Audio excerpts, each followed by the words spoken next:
Okay. Good evening and welcome to the third meeting of fiscal year 2025 for the Milton Planning Board. At this time, I'd like to now call the meeting to order and begin with our administrative items. The first item is the approval of minutes. And Cheryl, thank you. We should introduce us. Oh, we should introduce ourselves first. Yeah, let's introduce the board and then we can introduce staff. So, Jim? Jim Davis, member. Meg Yulfield, member. Sean Fahey, member. Cheryl? Cheryl Tagayas, secretary. And Meredith Hall serving as chair. And tonight we are fortunate enough to have with us our assistant town administrator. Nick, if you'd like to introduce yourself. Hi, Nick Congress, assistant town administrator. It's a pleasure to be here tonight. Great, thank you for joining us. For the approval of minutes, we actually have 5 sets of minutes. I have not had a chance to go through them all. I know some members have. Cheryl, thank you for getting these in this afternoon.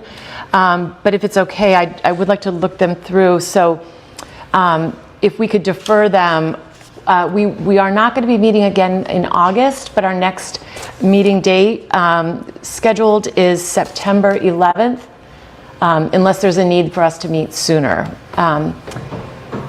How does the members feel about moving those minutes to September 11th? Yeah, that's fine. Fine with me. Is that okay? All right. A motion to move the minutes. Is there a second? Second. Okay. All in favor? We'll do roll call. Jim? Aye. Aye. Aye. Sean? Aye. And Cheryl? Yes. Great. Thank you. Okay, perfect. So, as we've just mentioned, next meeting dates we have scheduled will be September 11th, and then we will have the 25th will be the second meeting of September. 9:25 is the second. 9:25. Okay, yeah. thank you. Yes. And with that, do you have any update, Nick, for us? Anything staff updates from Nick or anyone else? So the only staff update, we are in process with interviews and looking to move forward with the planning director candidate. From there, we would also be sooner after posting an assistant director role to fill as well, but we of course would like to have the leader of the office in place before we get into reviewing any candidates for that as well.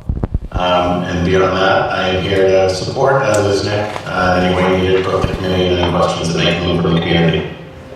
Terrific. Great, thank you very much. So now we can open it up for citizens speak.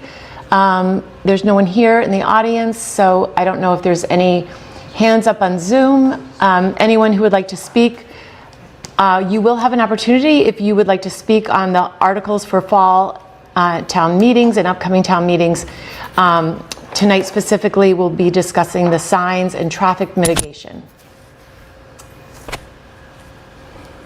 We do not have any hands raised online. I don't know if there is anyone else in the room who is mentioned. Okay, great. Nope. Okay, thank you. So now we can move into the discussions of articles for fall and spring town meetings and open it up. Just to update the committee, I did have a chance to speak with John Zikowitz. John is the chair of the sign review committee.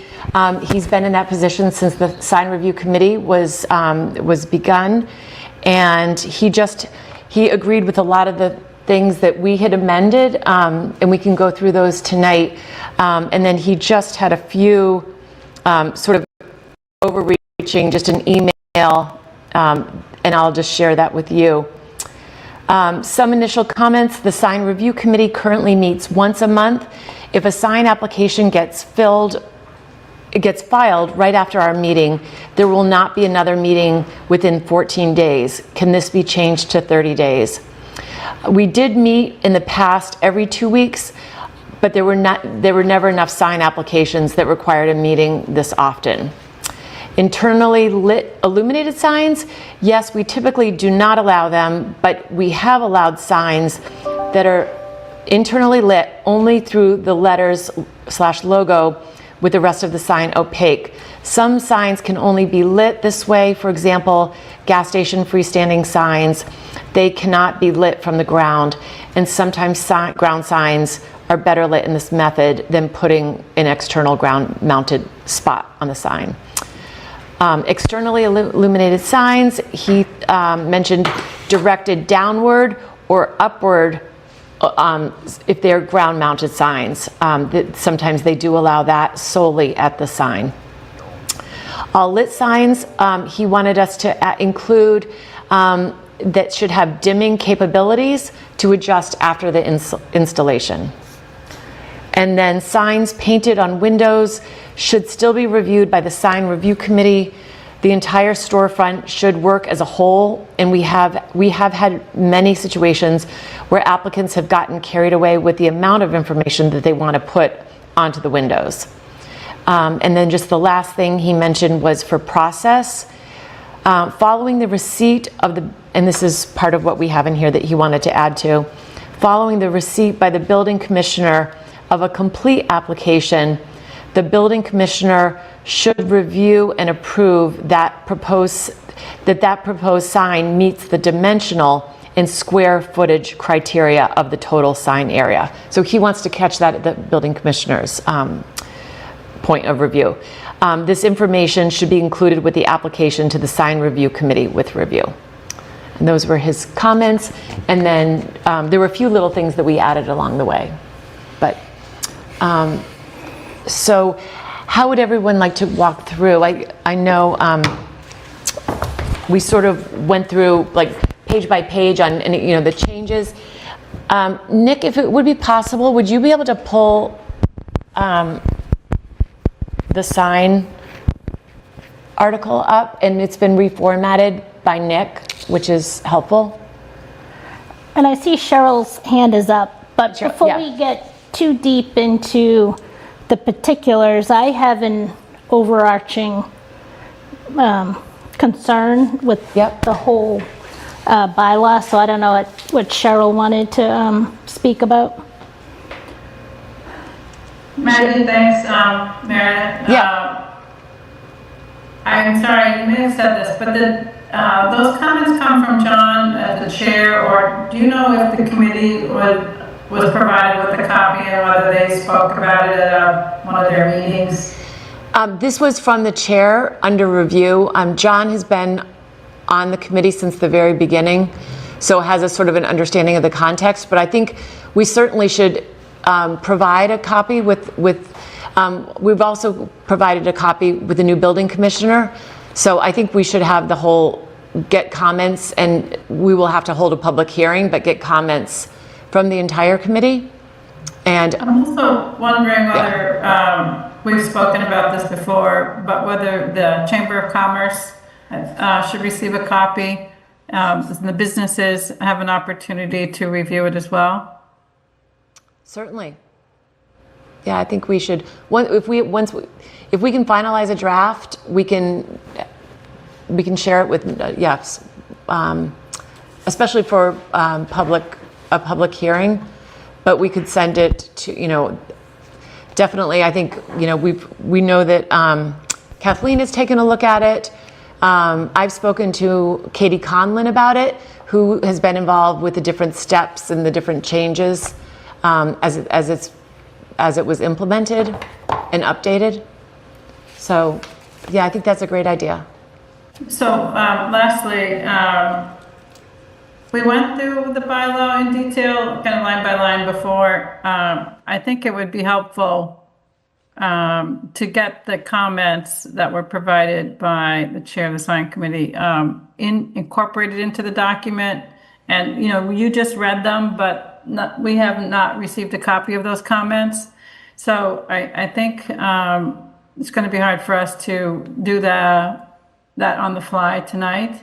I have sort of prepared just the areas that, based on John's feedback, I was giving you his overall email, but we went through line by line, and we can touch on those pretty quickly. Okay. All right. Thanks. And add those, yeah. So Maggie, yeah, go ahead. So I spent a little bit of time trying to walk through the whole process. So here I am, if I'm an applicant, I went on the Town of Milton's website, I put in the search bar signs, and all sort of random information came up, and it was a little bit confusing to me to follow.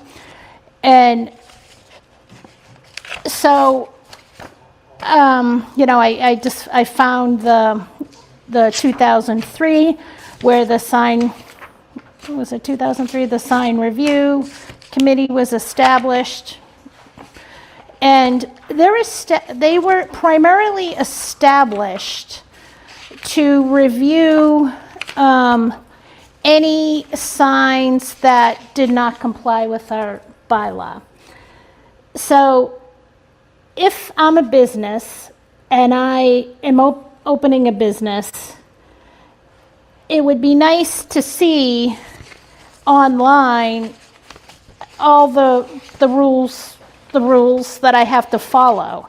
And just like if you were building an accessory building like a shed, if you met all the setbacks and met all the requirements, you then did not have to go through the whole process. You were just able to put up a shed. So if your setback was 30 feet or 15 feet and you met the setbacks, do not exceed certain heights. So my problem with this is every single application has to go through the sign review committee. And the sign review committee is an appointed committee. It's not an elected committee. So like as a business, I went online to see what the process was. And I was expecting to see your sign cannot exceed a certain percentage of your storefront, and it can't be lit, or it could be lit between these hours. And I didn't really find all of that online. And I would think that if we're trying to be pro-business in town, we wouldn't want to put additional hurdles for businesses. And if we meet all the requirements of whatever the conditions are that we as a town want to establish, you shouldn't have to go to the sign review committee. You should just be able to fill out an application, submit it to the building inspector. He checks off that you met all the requirements, just like you do with a building permit if you wanted to build a shed.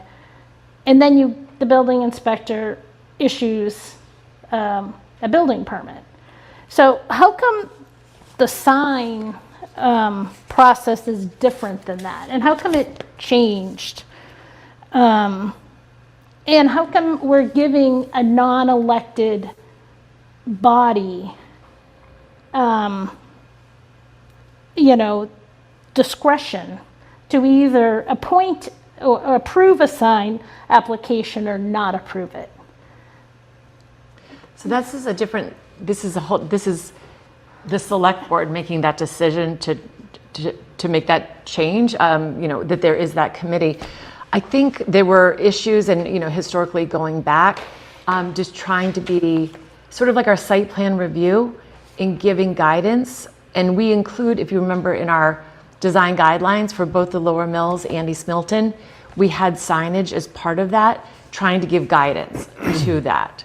I've sat in on a lot of the sign review committee.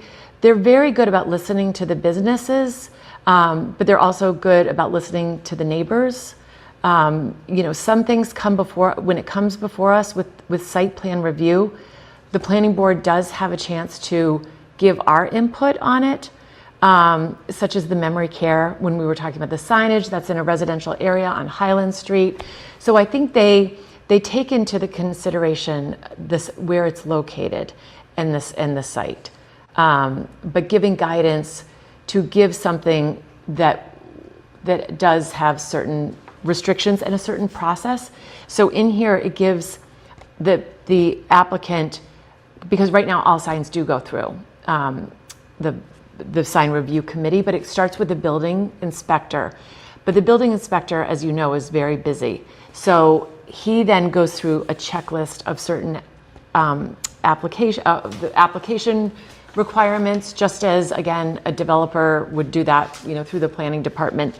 But it's sort of a vetting of where the signs are, going to be placed, where they're going to be, the size of the signs.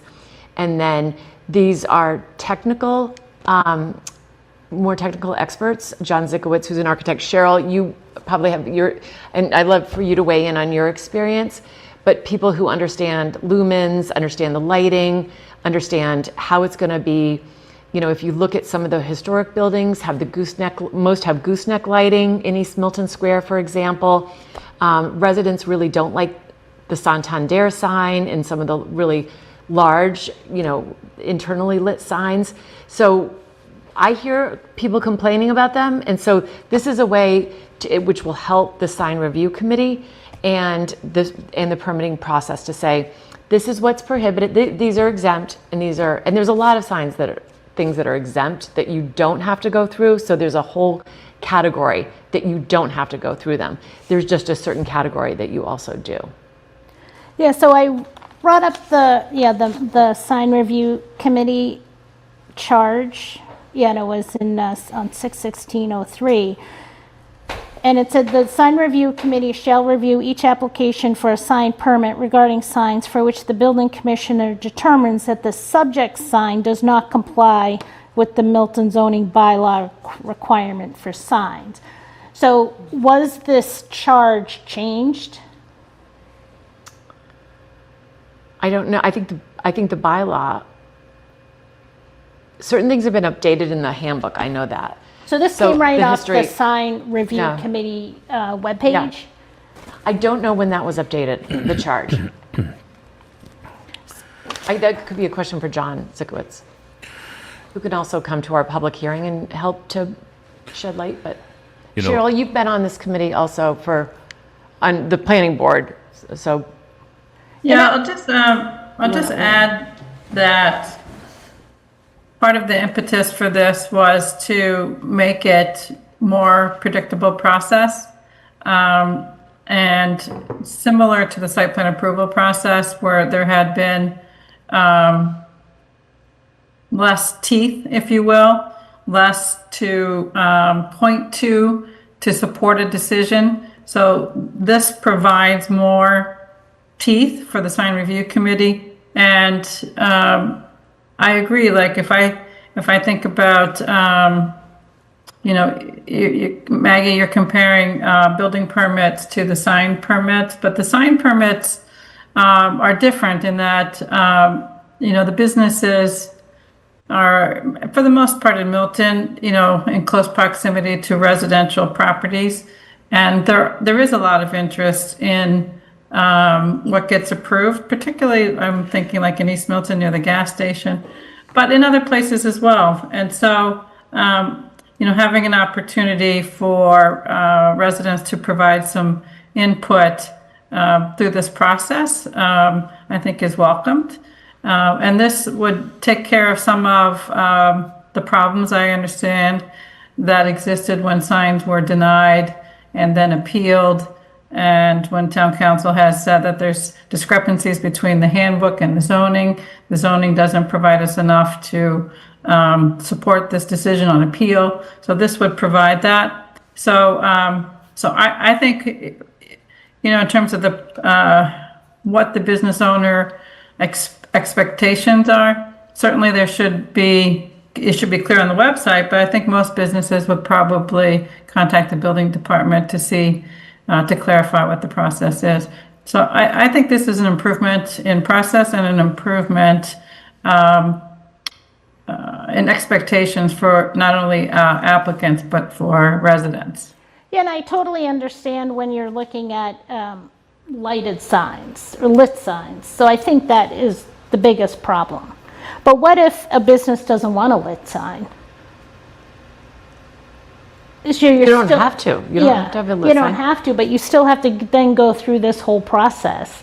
When, if you're a business in East Milton Square, just on Adams Street, like Mr. Chan's, and if he it's, he just has, I think, gooseneck lighting, but his sign is just a simple sign. If he wants to change that sign, then he has to come through this whole entire process. I hear your question, and I think there might be an opportunity if we're gonna have a representative of the sign committee meet with us. Maybe a question for them could be, are there signs that they would feel could just require the approval of the building inspector? And there probably are plenty of signs that the building inspector would feel, certainly signs that are not illuminated. An illuminated sign probably should go, you're right, always, but a non-illuminated sign that meets the parameters of the bylaw, the building inspector should have, within his permitting authority, the ability to permit. I've permitted signs for a long time in my career in many, many, many towns. And although I don't work as much as a project manager any longer, the permitting authority is generally the building inspector in most of the towns that have permitted signs in.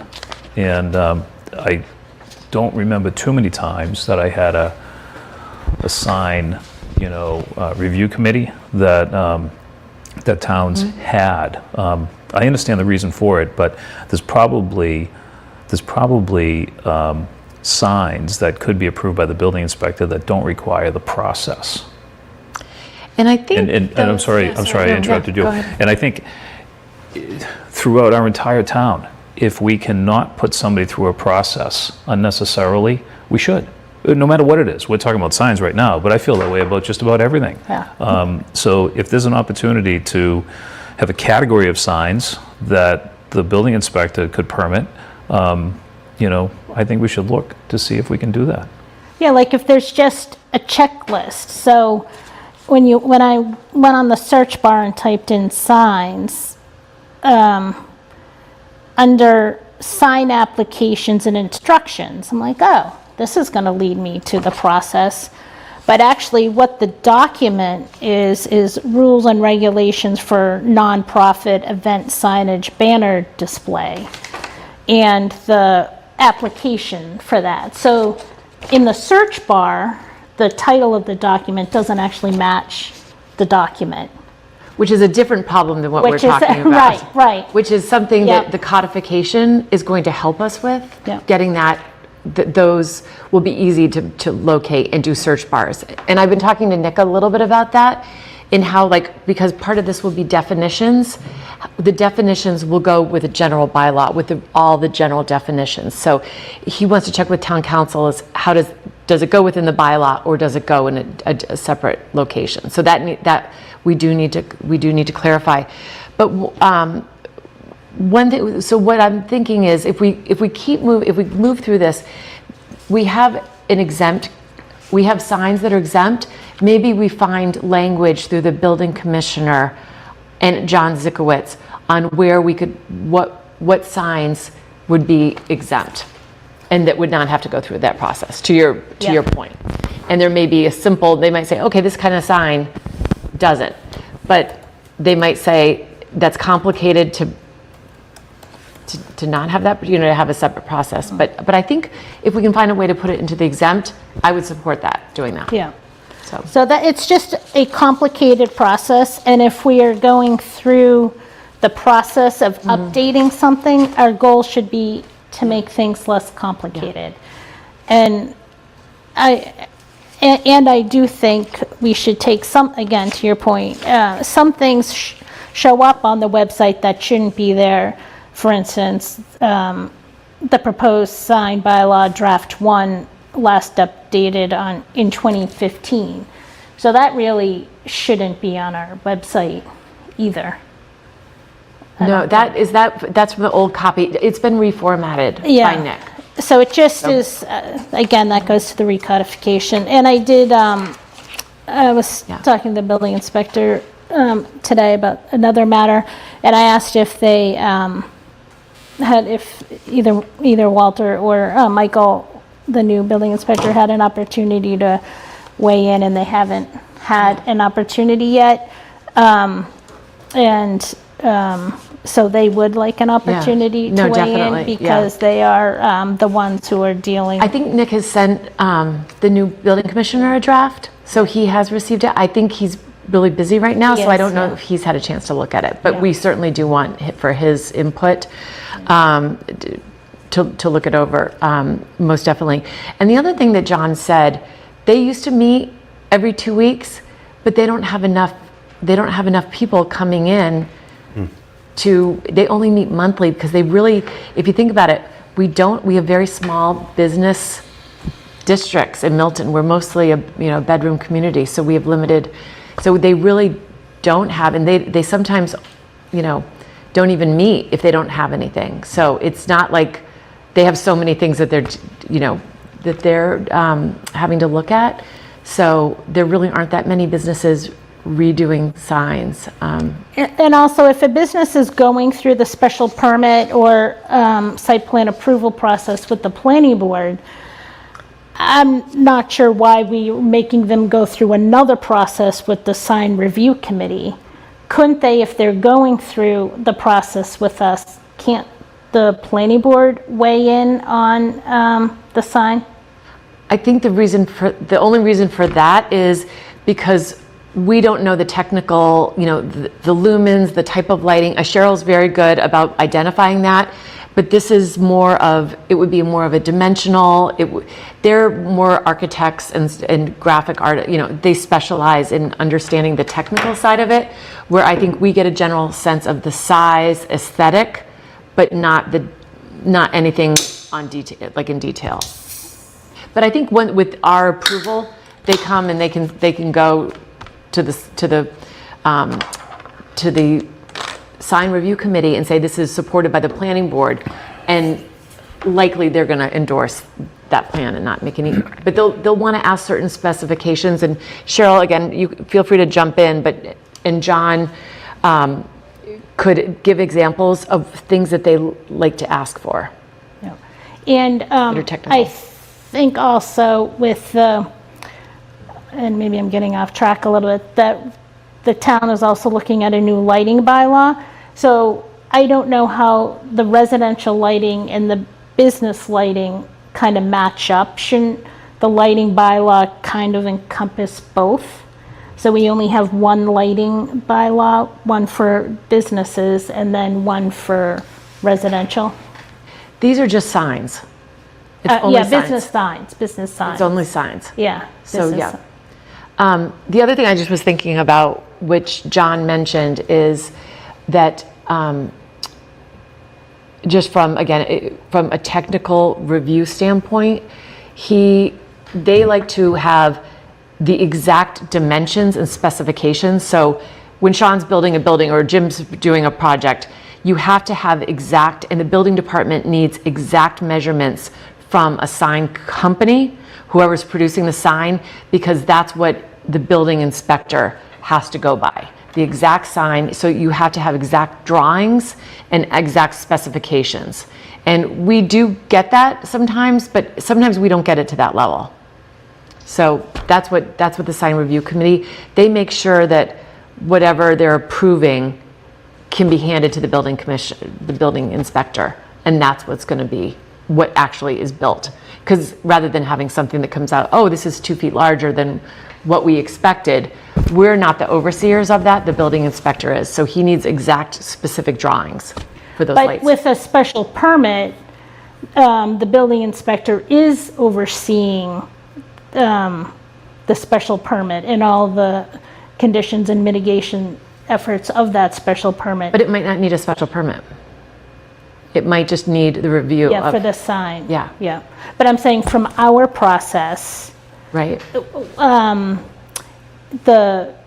if a business was going through a special permit process or a site plan review process, within the application to the planning board, a business has to put in their signs, and the dimensions are on the signs.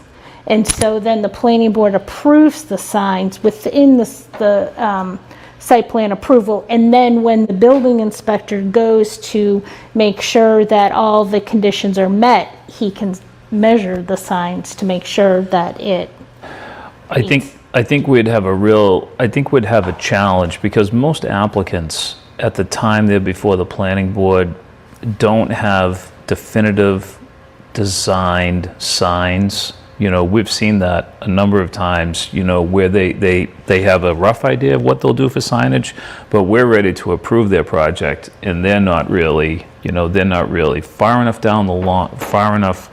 along down the line with a sign design that would fall, you know, that would meet that we could even measure against our bylaw. You know, it just might be too early in the process. And that's not unusual for a lot of businesses, you know, while they're trying to secure approval for the project, they're not really focused on their signage. They're focused on trying to get the approval for the project, and they realize that signage will be later. So it might be hard to even be in a position to have the level of detail that we would need to, you know, measure someone who's before the planning Cheryl board has for a her sign approval. hand up. Yeah. Cheryl, did you? I agree with Sean on the timing of how the signs are developed generally would come later. And oftentimes the sign review committee, I think, receives a shop drawing, which is a technical drawing that's provided by the sign maker. I would like to say, you know, you can kind of liken it to a special level of review or a special expertise and their level of reviews. You can think of like stormwater is special, traffic is special, and to some extent like the utilities that the engineering department looks at. So I do think that, you know, there's a level of review of the composition of the sign, the architecture of the building, and the guidelines. And the guidelines, I don't think we're trying to remove guidelines and remove a sign review committee. We're trying to clean up the process and make it better. But, you know, guidelines are something that can be interpreted. And a building inspector is really not the kind of official that does that kind of, you know, interpretation. They're the ones who look at code and say it meets it or doesn't meet it. They're not ones who says, well, this is appropriate for this kind of architecture and this is not appropriate for this kind of architecture. And so it's where those guidelines and the zoning work together. It can meet the zoning, but it might not meet the guidelines. And I don't think we're proposing to remove the guidelines. And I certainly don't think that we started this process talking about removing the sign review committee either. So I think what we're talking about is zoning that cleans up and clears up some more expectations and aligns the guidelines with the zoning. I don't think there would be an expectation to completely flip the process or to eliminate the process. Yeah, no, and I'm not suggesting we get rid of the sign review committee. I'm just suggesting it goes back to what town meeting approved back in '03. And if that was changed, then I didn't find it. So I'm kind of wondering, and I got it on their website. So I'm just trying to understand when it changed from when it was established. So Maggie, in practice, it could be the building commissioner not being comfortable making an opinion about whether it meets the design guidelines or not. And so it might be that the building commissioner has, in practice in the past, passed them on for review. And that just could be how it happened to change. And I understand having an architect on the design review committee because I understand the technical part of it. But not all the members are architects, and some of them are business owners. And from a business owner perspective, to be honest with you, I wouldn't want another business owner telling me as a business owner, oh, your logo or your font is not in keeping with whatever. So, you know, I think it's more discretionary sometimes with the sign review committee. Well, the way I understand that group, it's the Director of Planning and Community Development. It is a person who has a background either as an architect or a planner, and then there are 3 other representatives, and they can be they have to be Milton residents or Milton business owners. You know, a Milton business owner probably would recognize the concerns of a business and maybe the you know, the concerns a business has. So there'll always be someone who has experience, hopefully, Cheryl type experience. There'll always be the director of planning and community development, and then 3 residents, one of which could be a business owner, or maybe multiple could be business owners. Maybe it would be good, and this is up to the select board, maybe it'd be good that they always make sure that they have one business owner of the 3, you know, of the 3 other members. Would you feel comfortable? Would you rather see a business owner as, and I'm not even sure we could do that because Yeah, I think that's ship has sailed. yeah. But would you feel more comfortable if a business owner was part of the? Yeah, so I struggle with, you know, having signs being judged by other business owners. Yeah. Like, and I understand if you meet the dimensional requirements Yeah. and the lighting requirements, you know, there might be a business whose font I personally might not like, but if that's their business, then Yeah. who am I to tell them to change their font Right. or their colors? Yeah. You know, so I don't know. I just am trying to make the process a little bit easier for businesses in town, and it just wasn't easy for me Right. navigating the process. And I've been through the process, Yeah. and it just seems overly cumbersome. Yeah.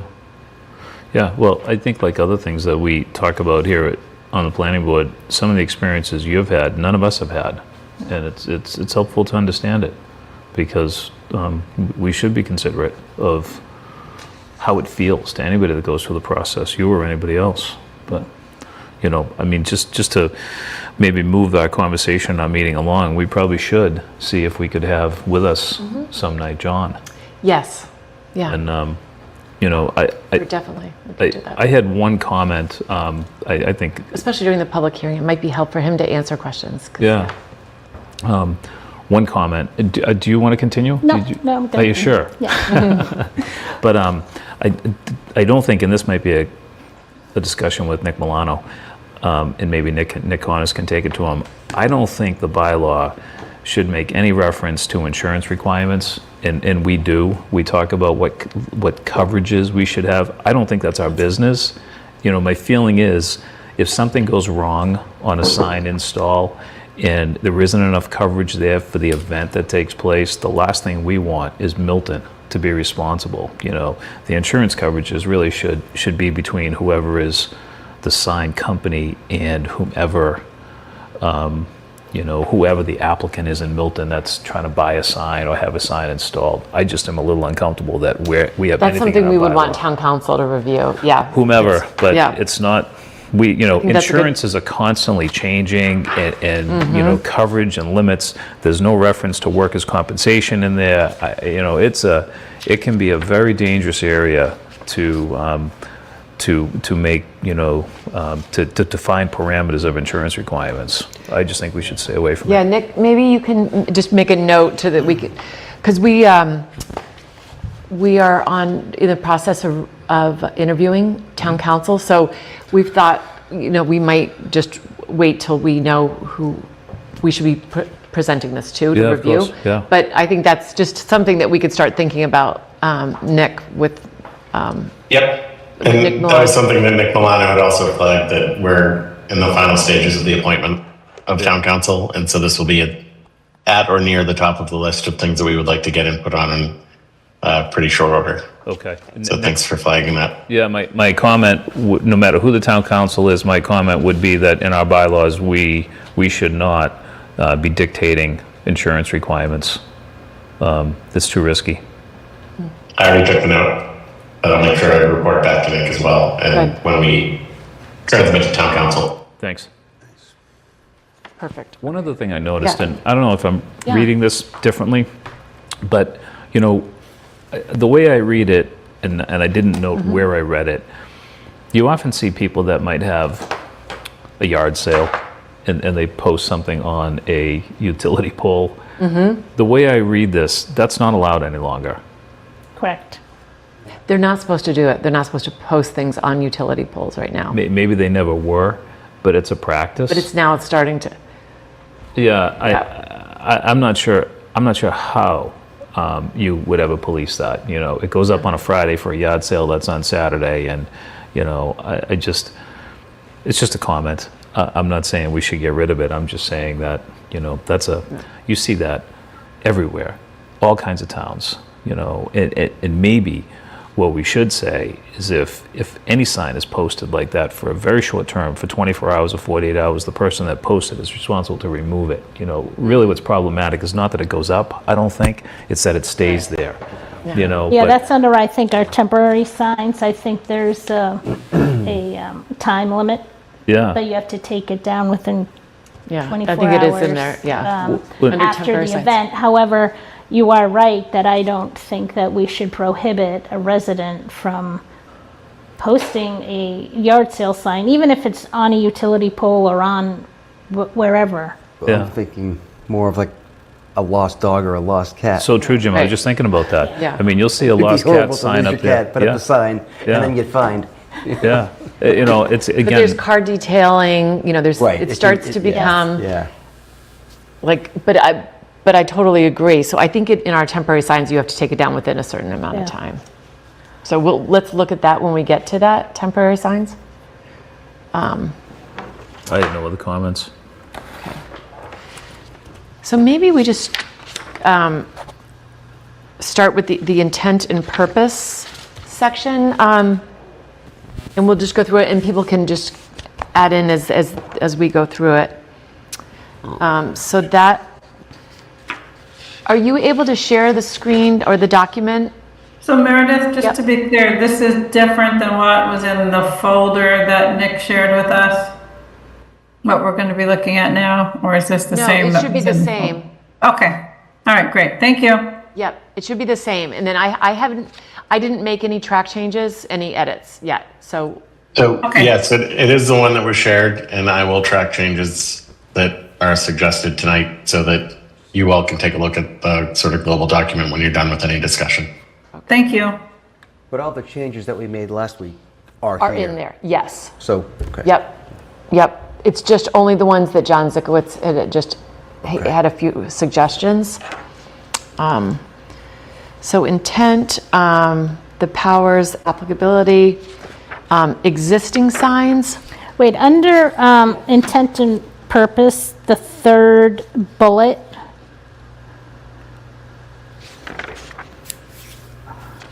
What does that mean? So if you read above that, it says, it is further recognized that because of their potential detrimental impact to the visual and perceptual environment, signs. Under I, are you under I here? Oh, yeah, 1A, intent. Yep. So, and then it has 3 bullets. Yeah, 1A, 1, and then 3 bullets below it. I see more bullets than that.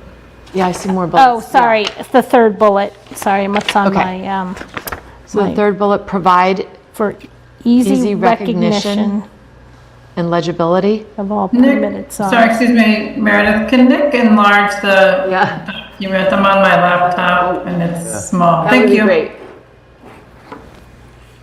So what is that supposed to mean? Provide for easy recognition Yeah, and legibility, that you can read it.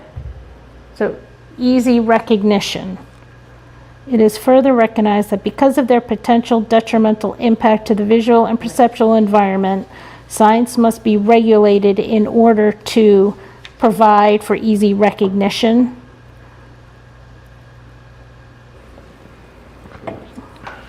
And legibility of all permitted signs and other uses in the immediate vicinity. I think that might go to what John was saying about how he wants to regulate the window signs because homeowners were going wild and putting too much in. Maybe this is a way to keep the signs simple so you can read them without getting lost in 8,000 messages. Okay, so provide for easy recognition is like the message? Yeah. I think that's what that means. Okay. Okay. Okay. And then we corrected that last duplicate Yeah. to be just a bullet.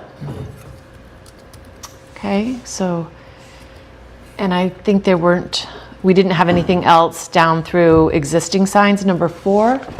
But under 4A, I talked to John, on number 4, Roman numeral 4, because it's existing signs, I don't think we need to say protected. I think we can just say non-conforming, and I couldn't remember if we changed that.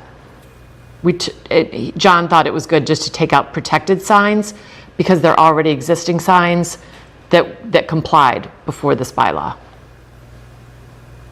So it's just the type of sign.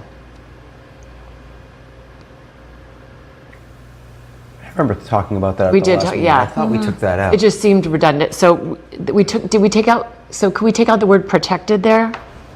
Yeah. And just to go up to number 2, should it say exempt and prohibited signs are specified in subsection 8?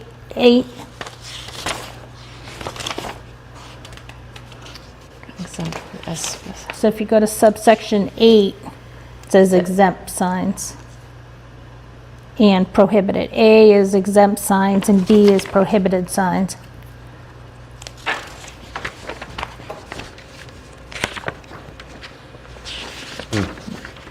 Hold on, let me just check. I thought 8 was just prohibited. I'm sorry, It's both. both. I think he's right. So yes, we could,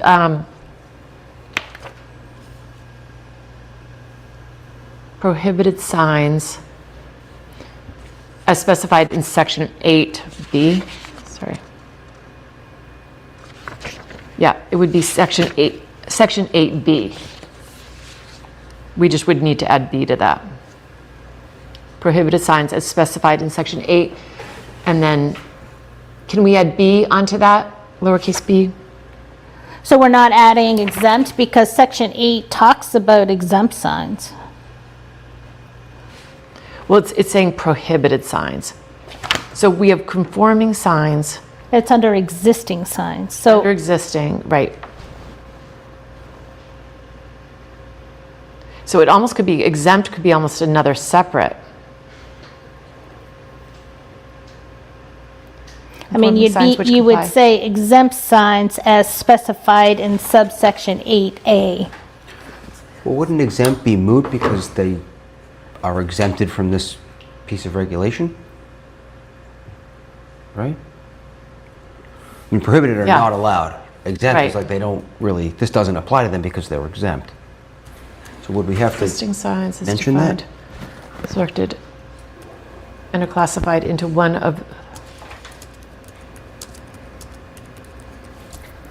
I think we could just add a number 5 and put exempt signs as just a different type of category. Okay. Would that make sense? So add a Roman numeral 5 and just put exempt signs? Does that sound okay, Yeah, Cheryl? So we're recognizing, you're right, there's a category of exempt signs. Because I was reading that, And then we should add, And but it- prohibited should as specified in subsection E, exempt signs, and we could say as specified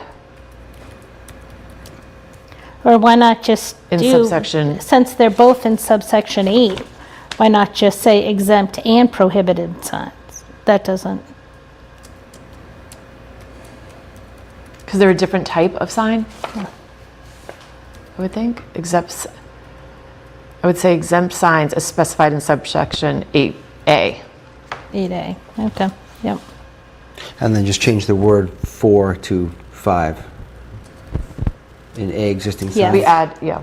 Add the word 5 instead of. All right, does that sound good? So I'm rereading 3 and 4 again. Yeah. And all of these categories are pre-existing, right? Because they're all is well under existing sign. So when we struck the word protected, it seems like, what's the difference now between 3 and 4?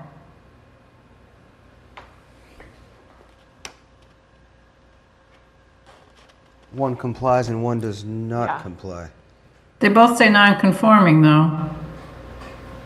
which do not comply with one or more provisions of this bylaw, which fully complied with this bylaw. I think it's a timing thing.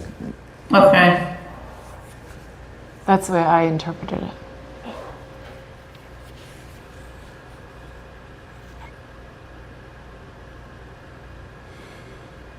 Okay. Um,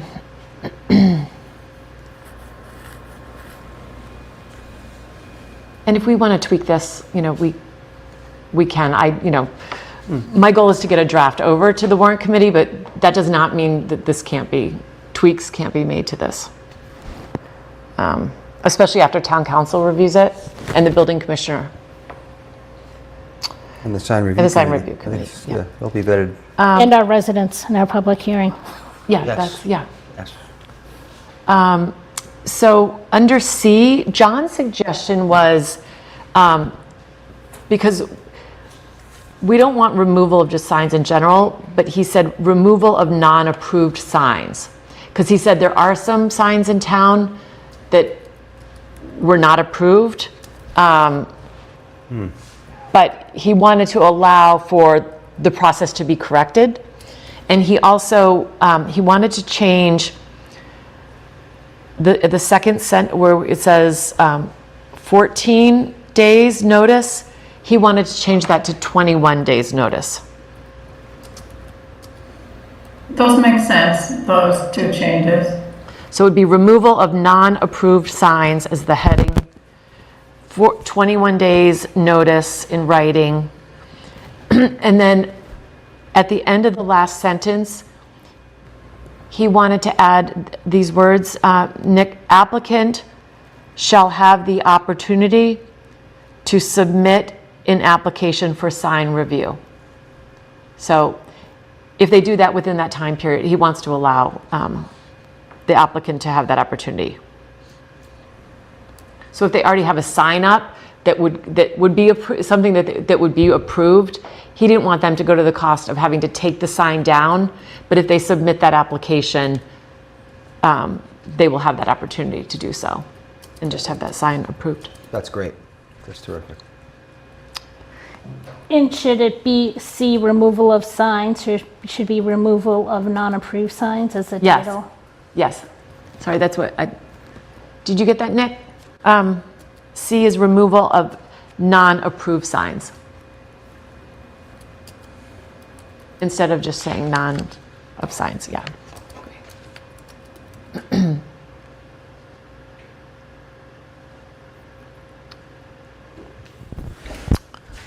Okay, 5, sign permits.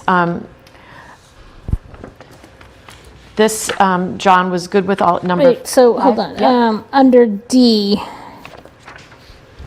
any sign which shall have been abandoned or which shall not have been repaired or properly maintained within 60 days after notice must be brought into compliance. So if a business got notice that their sign is in disrepair, you're saying that they have 60 days to make the repair. Is that correct? Which has been 60 abandoned. days to bring their sign into compliance with this bylaw. So if it's a Yeah. non-conforming sign, they'll have to change it and get it into compliance. Not if it's an existing sign. This is, you were under D, so it's, Yeah. D. Existing Yeah, sign. abandonment of or Abandonment. failure And to maintain a sign.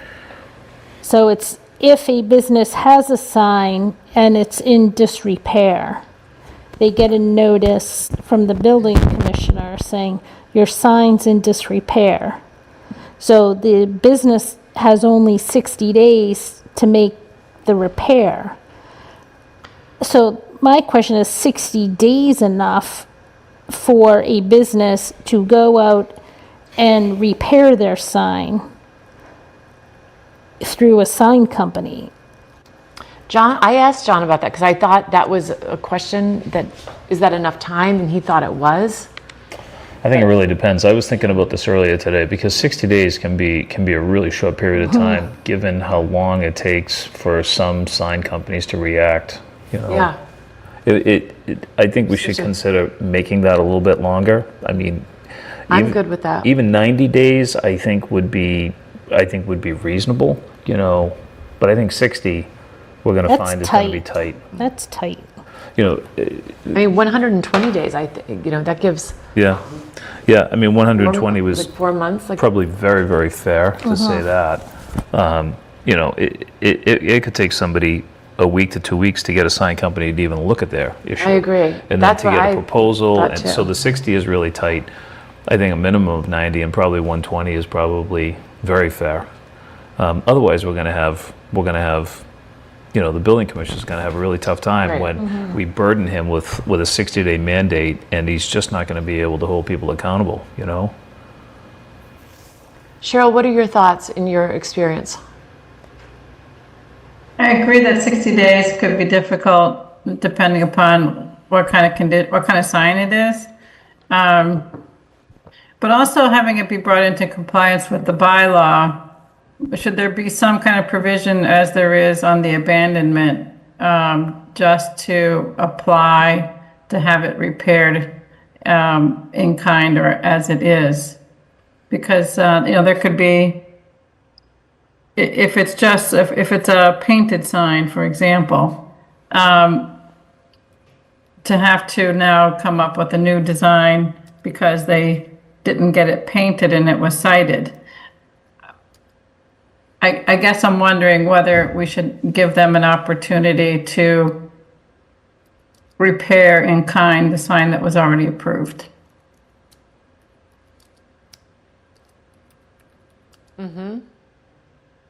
But if not, then I definitely agree that 90 to 120 days is probably more realistic. Well, yeah. It's just hard when you're waiting on somebody else Yeah. to do something. You Right. can't- Why don't we change that to 120 days? And then that way, because the goal is to have everything to eventually become into conformity. So, but being fair about the amount of time, I think that's good. Sign permits.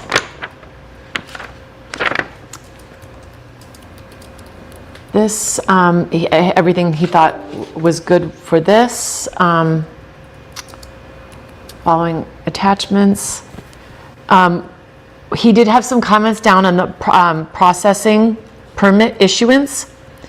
And this is where I had asked, we were talking about the timing on this. So the first line says the town shall process sign permit applications within 30 days of receipt of the complete and accurate application by the building commissioner. 30 days, if that's 30 days, really the whole process, he thinks we should give that 90 days, because if the building commissioner has 30 days to process and the sign review committee maybe needs 60 days, we should allow a total of 90 days.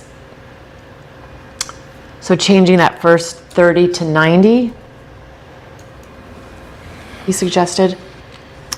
And then down where it says no sign permit shall be issued by the building commissioner sooner than 30, he said to change that to 60.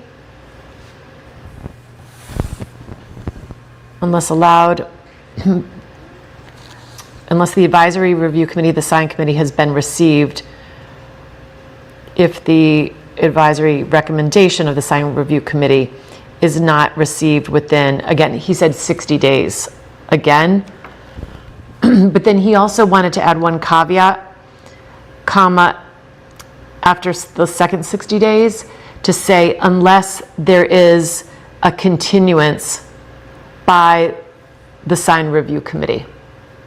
And he said because sometimes they need to go back and they need to do a revision for some reason. Sometimes they have to go back and it just takes them a little bit longer. It's sort of like when we have a site plan review and they need to go back, they have a peer review and they have to go back and need to do make some changes. So he said, so it would be 60 days, comma, unless there is a continuance by the sign review committee.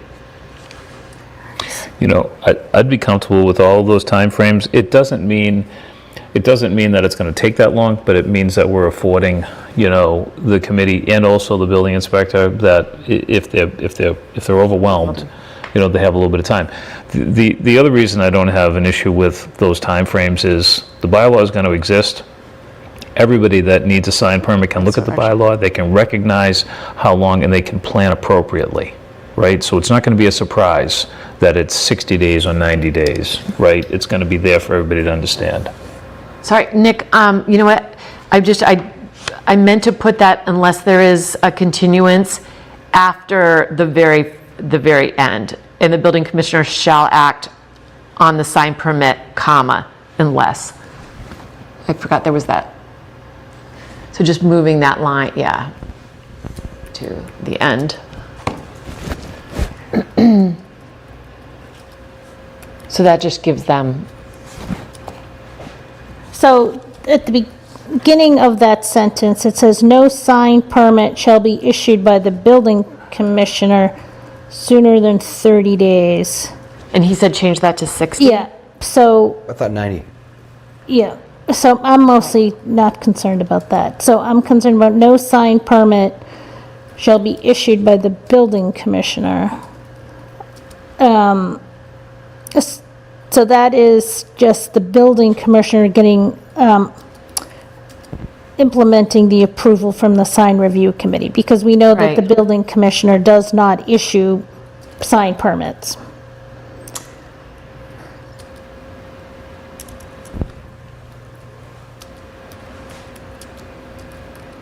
Who issues sign permits? Well, the sign review committee issues the sign.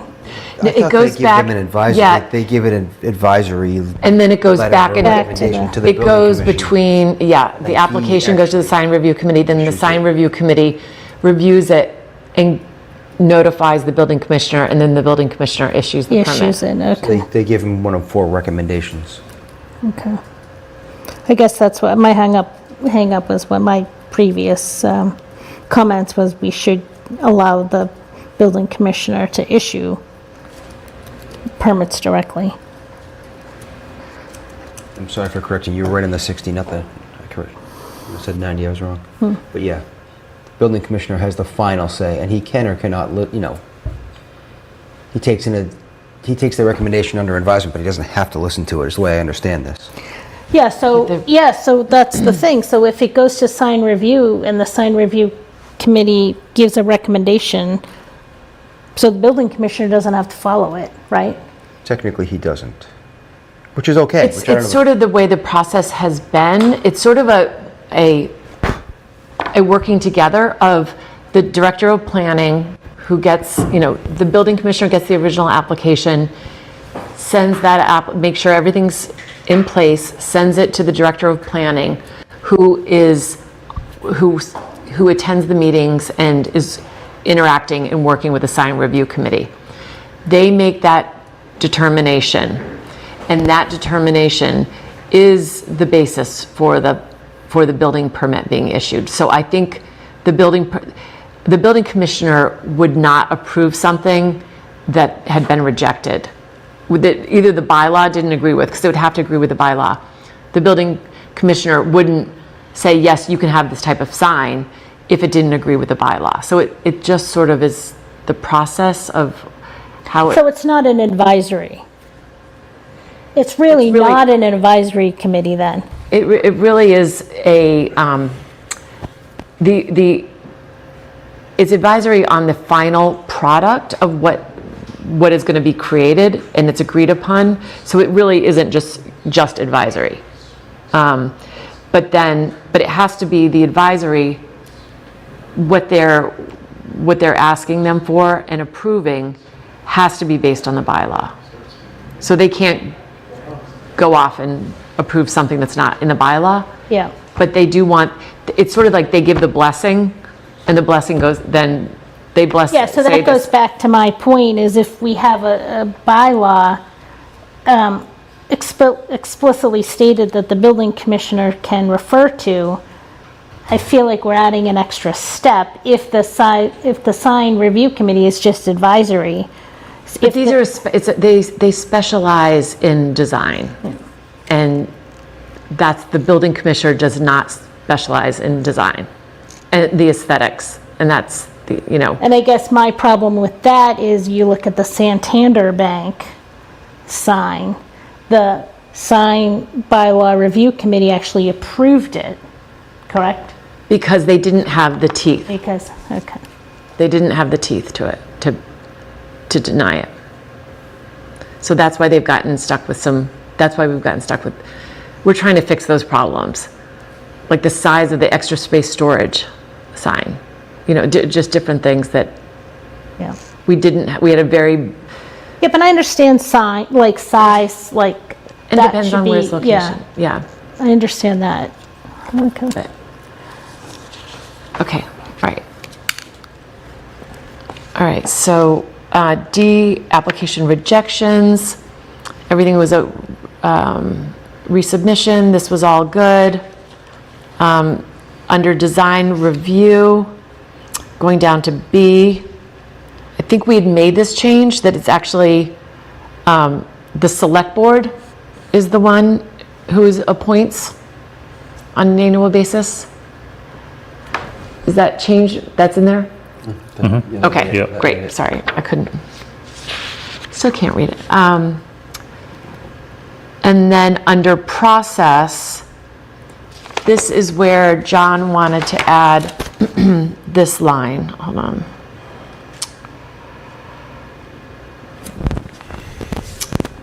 One second. So it would read, Nick, following the receipt by the building commissioner of a complete application, comma, the building commissioner should review and approve that the proposed sign meets the Can you dimension. just read, Oh, sorry. could you read Yep. through it fully once and then you can, Yep. I'll copy edit it just so I understand and Okay, can follow great. better, sorry. Sure, under the first line, under I, B, C, I, process. Following the receipt of the building commissioner of a complete application, the building commissioner should review and approve that the proposed sign meets the dimensional and square foot criteria of the total sign area. Capitalizing total sign area. This information should be included with the application to the sign review committee for review.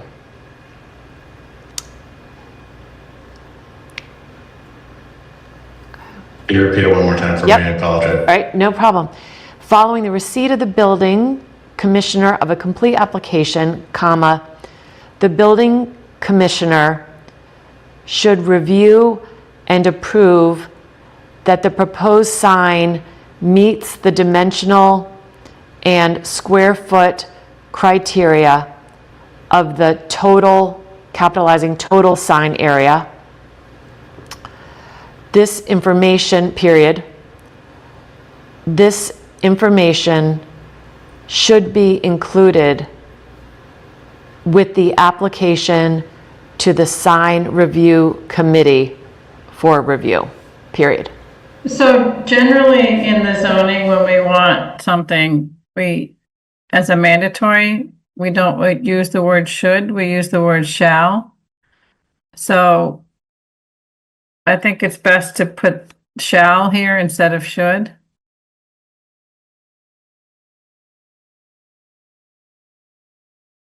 Period, and so, There's two places there, that the should be shall.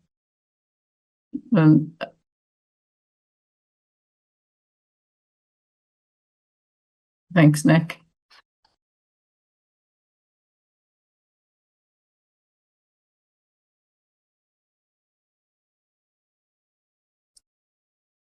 I can't hear Meredith right now. I can't hear Meredith either.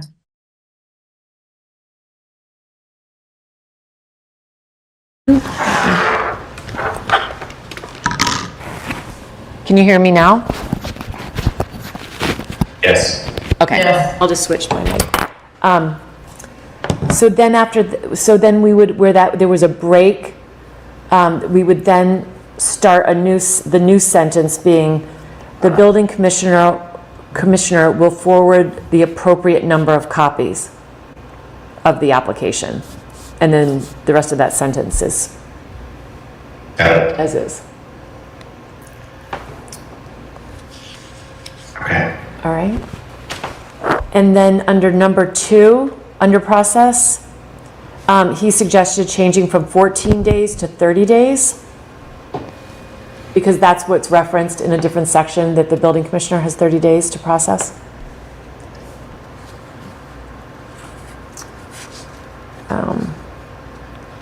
So then that means that under 4, that first line where it says 30 days, that should be 90 days.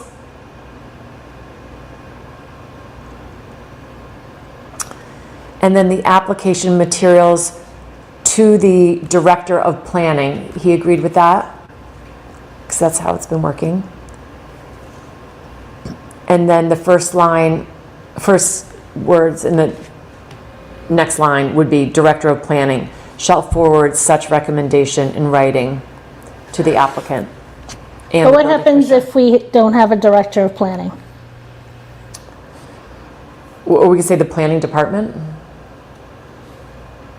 That's what's in the draft right now. That's is what's in the planning department. draft, Chairman yeah. has been removed. Should we, Keep Yeah. the planning department? all right, just keep the planning department.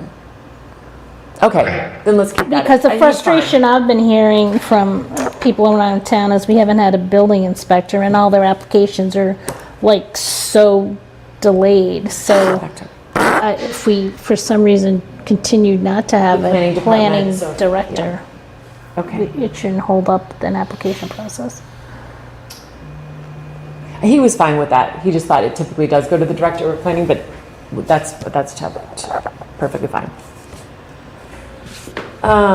So then criteria for review, this, where it says that is, number 2, the sign guidelines handbook to be updated from time to time.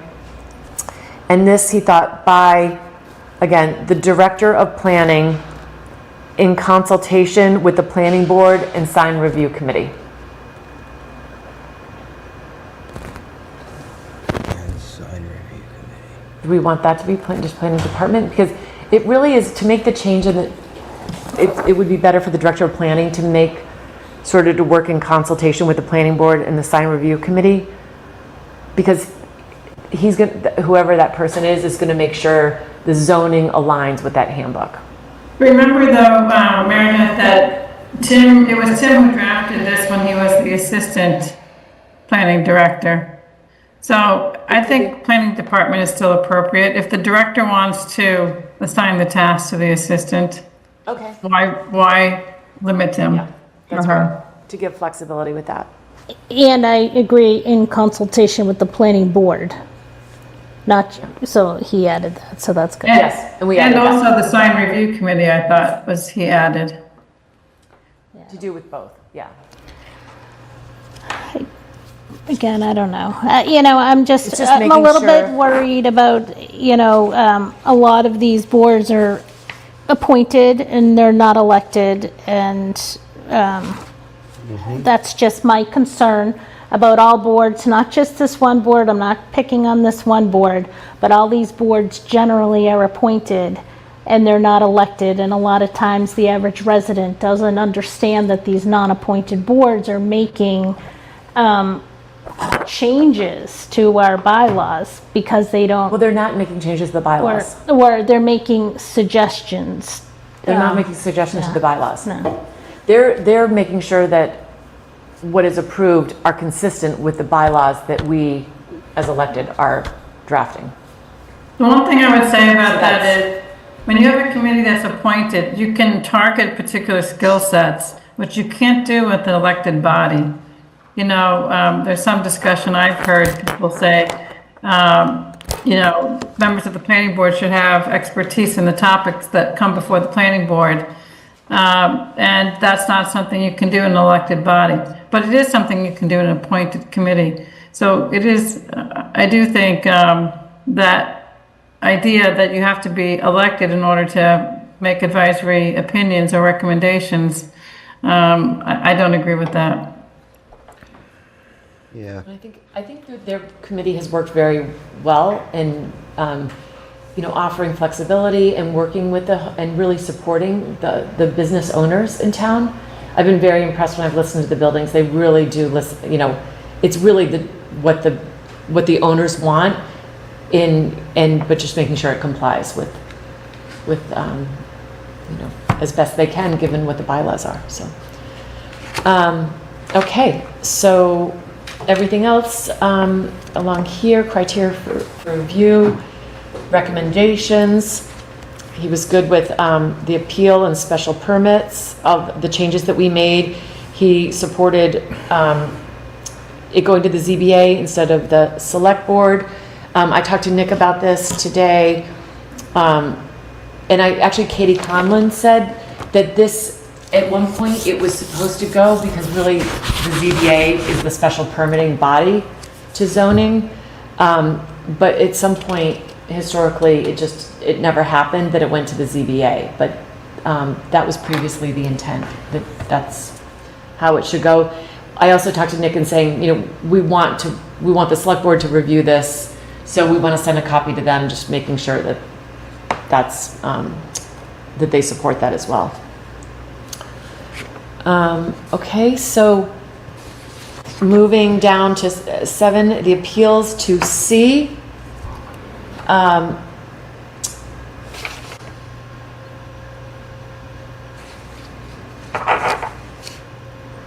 Special permit, when a special permit. So this is one thing that he wanted to just separate out, and there is a section that highlights it, but we could add it in here just to make it clear. The signs, special permits may be considered and issued for any request for relief from the requirements of this section. However, special permits may be issued to allow, may not be issued to allow those signs in section 8, and it should actually say 8B, but he wanted to add comma, with the exception of internally illuminated signs. And there's a reference to that. There are instances where they typically prohibit them, but there are some times that they think they should be allowed under special permit. So in section 8B, comma, with the exception of internally illuminated signs. The rest of this, going down, exempt signs. The only thing he wanted to add that the exempt signs is after flags, works of art that do not include a commercial message. They actually approved the Abbey Park mural that we were commenting that it works, it adds a lot of character. But he said that he does want to have a review of that. So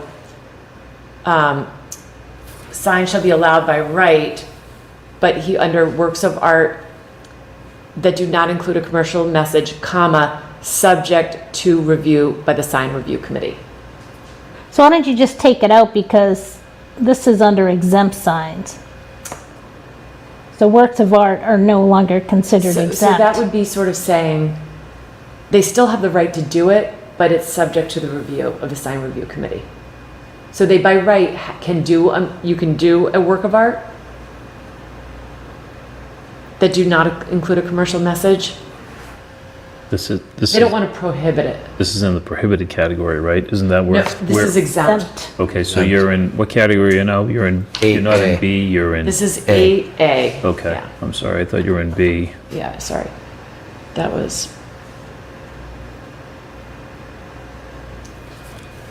So they shall be allowed by right without the necessity of a sign permit. But now you're saying, they don't need a sign permit. Well, except if they need review. Yeah, maybe we should ask town council so on that's that. like how we're that- sending mixed messages in. Well, we want to be able to allow it, so maybe we put it in. We don't, he didn't want to prohibit it, is what he's saying. Yeah, but it's not exempt.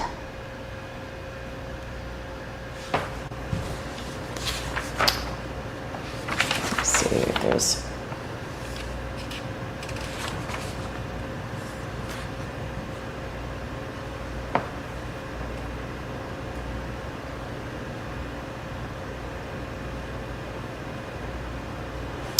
You know, why don't we put a pin in that and I'll ask how, so maybe just leave it works of art are exempt. And then we can ask town council on how we might, if there's a. I'm not saying that works of art should be exempt. You know, there are some works of art that should be exempt probably, but I mean, should not be So maybe we exempt. should just take that line out completely? So that they would have to go through. They the would have process. to go through it, right, I guess that would make sense. because it's not exempt. How does everybody else feel about that? Just strike that line. I think you should, because when you're dealing with something as big as a mural, I think it should get some kind of review. I'm trying to think of a Yeah. work of art that someone would do in the public, like a sidewalk Sam would do a mural on a sidewalk, but I can't think of a work of art that would go anywhere other than a mural. That would be on a building other than a mural. So All right. if you strike it, I have no problem with it. Because we're not prohibiting it and we're not exempting it. It would go through. So I think that would satisfy what he was looking for. So we'll strike number 6. Completely. Okay. And that'll resolve that. And then under B, prohibited signs, this is where he asked that we write under 16, internally illuminated signs, comma,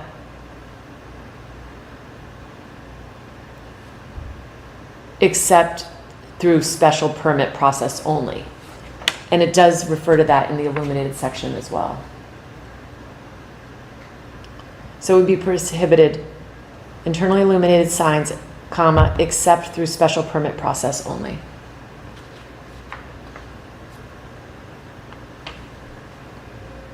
Yeah, so why is that, I guess the same rationale, why is this even needed here? Because if it's a prohibited, We could strike that because it does, because I was looking, do we have another? when we get to illuminated signs, Like this bylaw is 24 pages long. yeah, but it's making it more clear, It's- Maggie. yeah. It's gonna be, I think it would be consistent, let's just leave it in for now, and then, because it references, when Meredith, we he's, get a little in further what you, prohibited. Yeah. sorry, Meredith, Yeah. may I jump in here?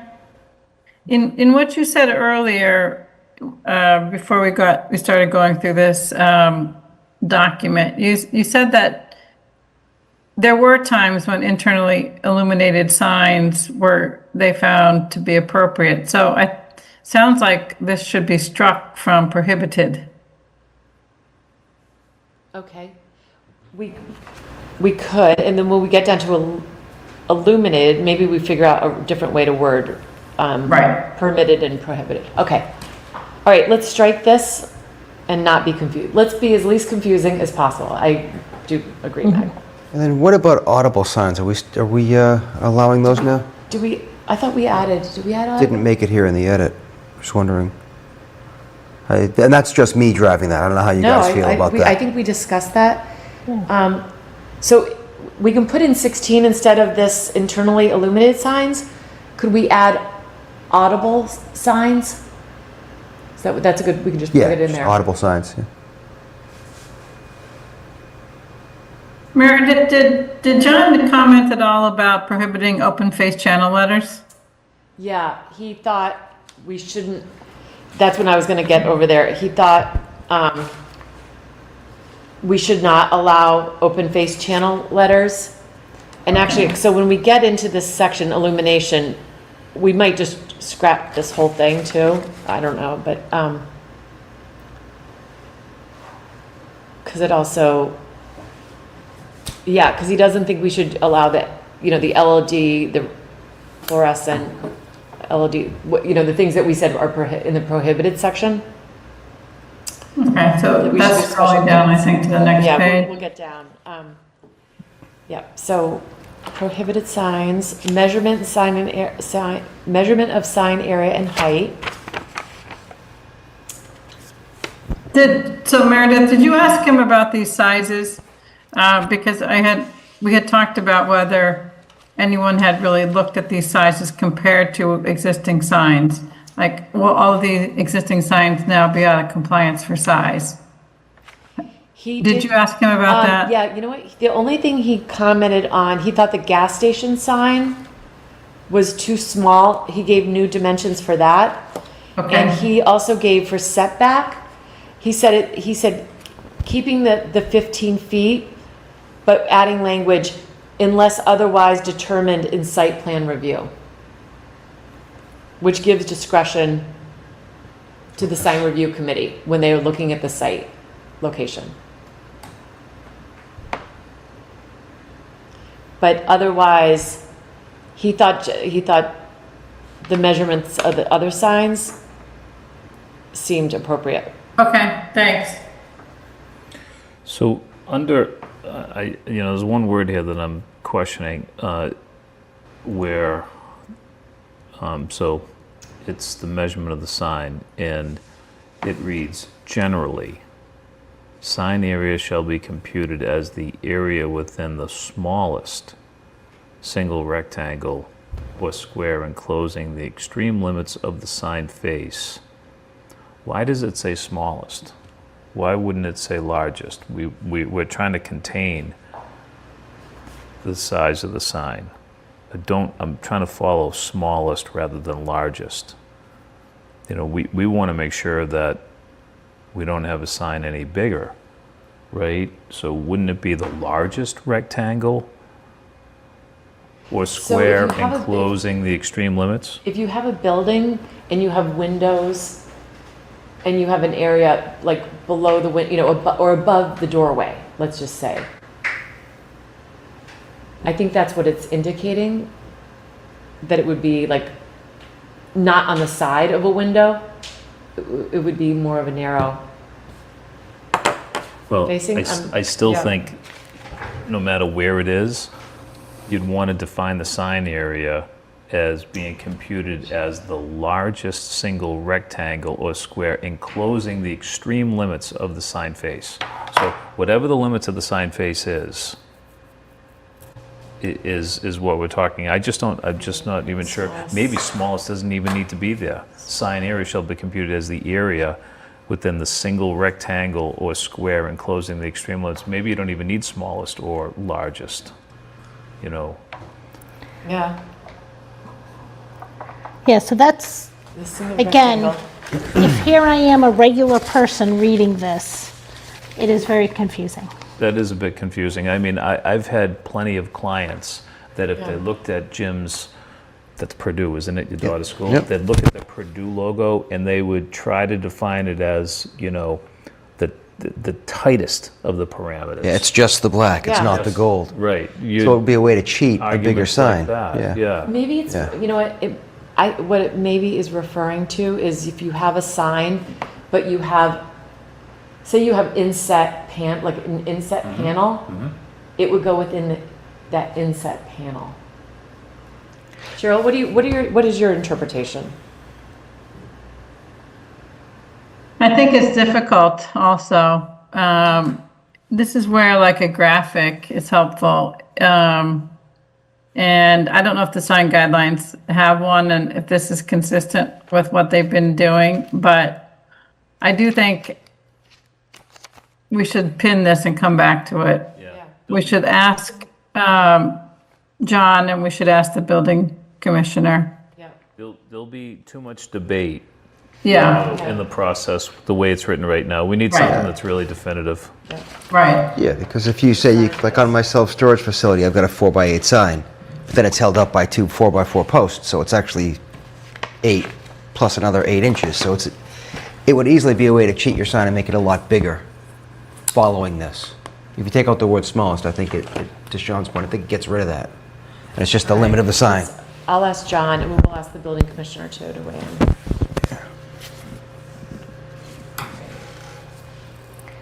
Okay. And then I couldn't remember, I caught this little typo under measurements of sign height. Under number 2, building signs, the height of a wall shall be determined. Did we add that "be" in before? It's a good catch.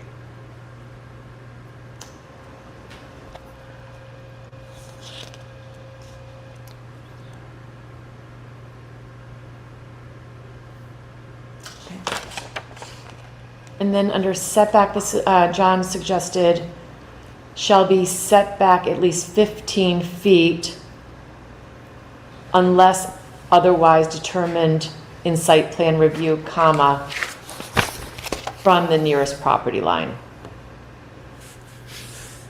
So just adding unless otherwise determined in site plan review. So that gives flexibility because in some cases, there are signs that, So Meredith, one thing I wonder if there will be confusion because the planning board does site plan review under site plan approval. so we should So- plan review by, So by the sign committee or just say determine in, I'm just wondering about the word site plan, unless that's all. otherwise determined by the site plan review committee.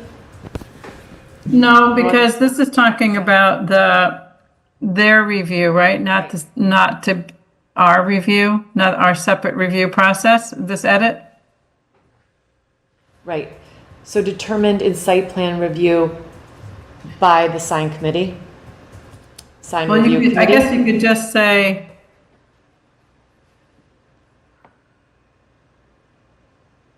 Well, do they have their own site plan review? Is that what this is referring to? Well, they do look at they look at the context of the site where Yeah. where the sign's going. So this isn't referring to our Context. site plan review, it's referring to the... Right, it's to theirs. Yeah. and I just don't want to be confusing for someone who's under site plan review. So I think it would be, you could just say sign committee, site plan review. And that way it's clear whose review it is.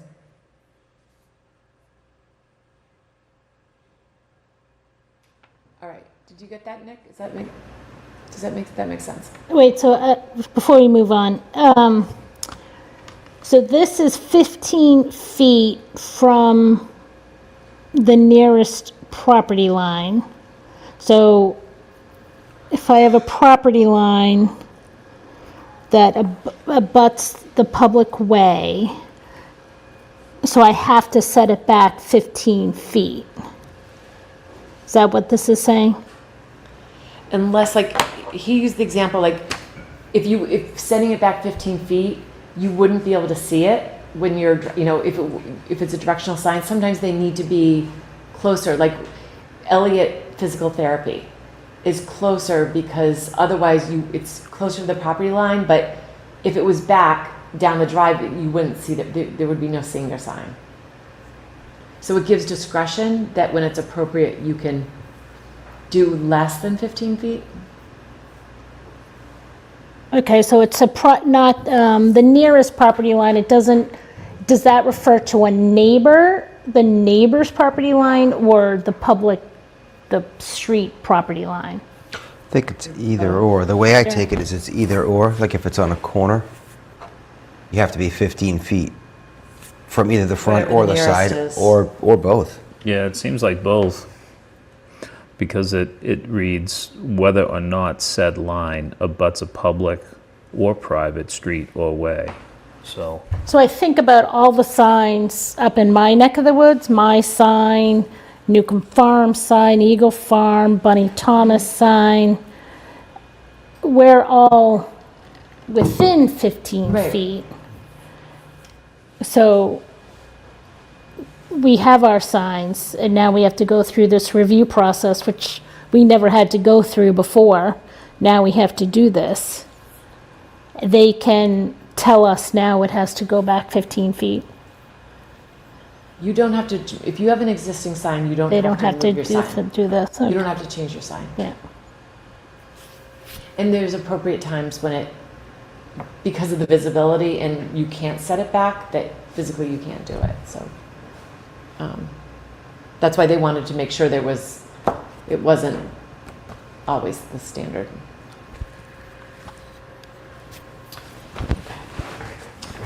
And then, so right away, moving down, criteria. I think he agreed, in C, the second to last line, or third to last line, we changed select board to DPW. Right. Did we make that, was that already track changed? And he agreed with that. We put building Yeah, we have building commissioner in. commissioner in here. Or we put building commissioner? But I remember we're talking about the DPW.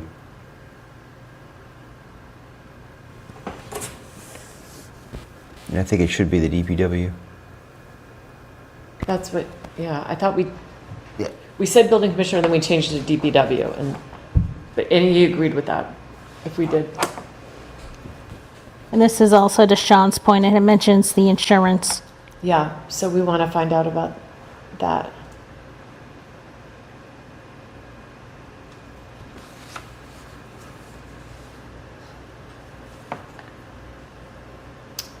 Okay, insurance.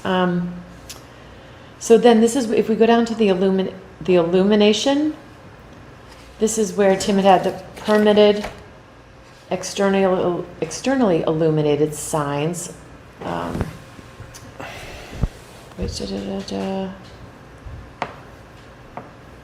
And then this is where he said, and this is interesting just for discussion, but stationary light shielded and directed downward or upward, or maybe in quote, or in parentheses, or upward if ground mounted solely at the sign.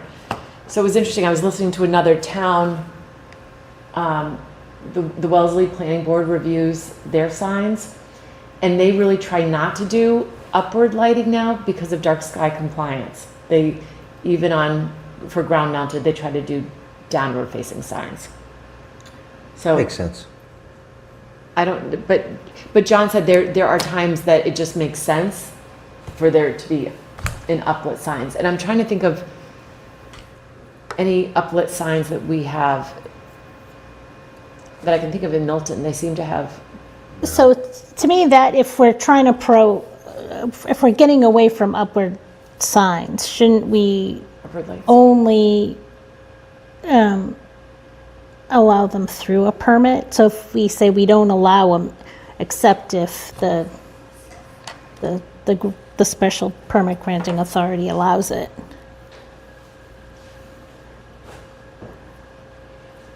He just felt there's times that it makes sense to do an upward lit instead of a gooseneck lighting, like a soft uplighting.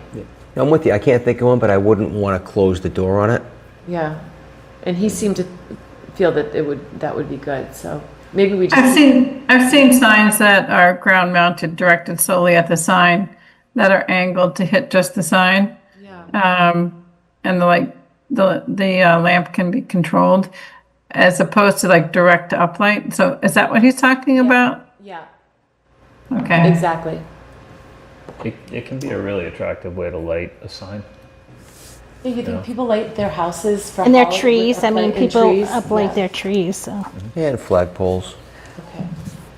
So So light shield and directed downward or upward if ground mounted at the sign. Okay. Is this where, though, we need to add the internally illuminated sign by special permit? Or whatever that language was that he would, Yeah, there's a had lot. suggested You'll see putting under- previously? Yeah, number 2 actually lists it as prohibited. Right, but he had said that in some circumstances that was something that they found acceptable, right? Yes, and so I think that's confusing to say it's prohibited because the other signs, so I think you're right about that, Cheryl. We should add, We should move it up to permitted, but then there are limits to what's permitted with that, right? yeah, so we could make that C. I mean, that's why it's, the Internally prohibited is just confusing, because Right. it's saying it's prohibited, except if you get a special permit. Yeah, So then it's permitted. Right. yeah, I agree Right, with so- you, Maggie. I think it should just be prohibited if it's in this section. Permitted, yeah. So so the next one says a reverse lit sign. Signs may be reverse lit, illuminated by white light only. He also said it could be, because now it could be reverse lit or halo signs. So they're interchangeable somewhat, or are they different, Cheryl, do you think? Reverse lit or halo signs? Halo signs, dash, yeah. So we just want to add or halo signs. Reverse lit or halo signs. Signs may be reverse illuminated by white light only. And then, so we would then put C, internally illuminated signs. And then it would be internally illuminated signs dash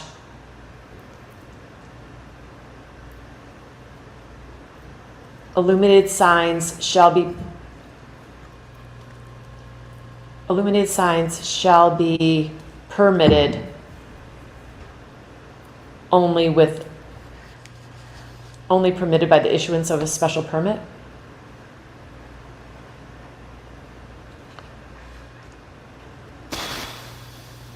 Internal signs, we could just say, Why aren't all these signs special permitted? not for the permitted The signs. permitted signs are different than a special permit sign. Yeah.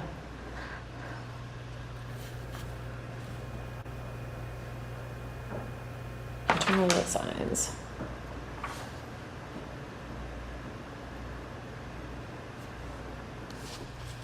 I don't know, I think it's fine like that.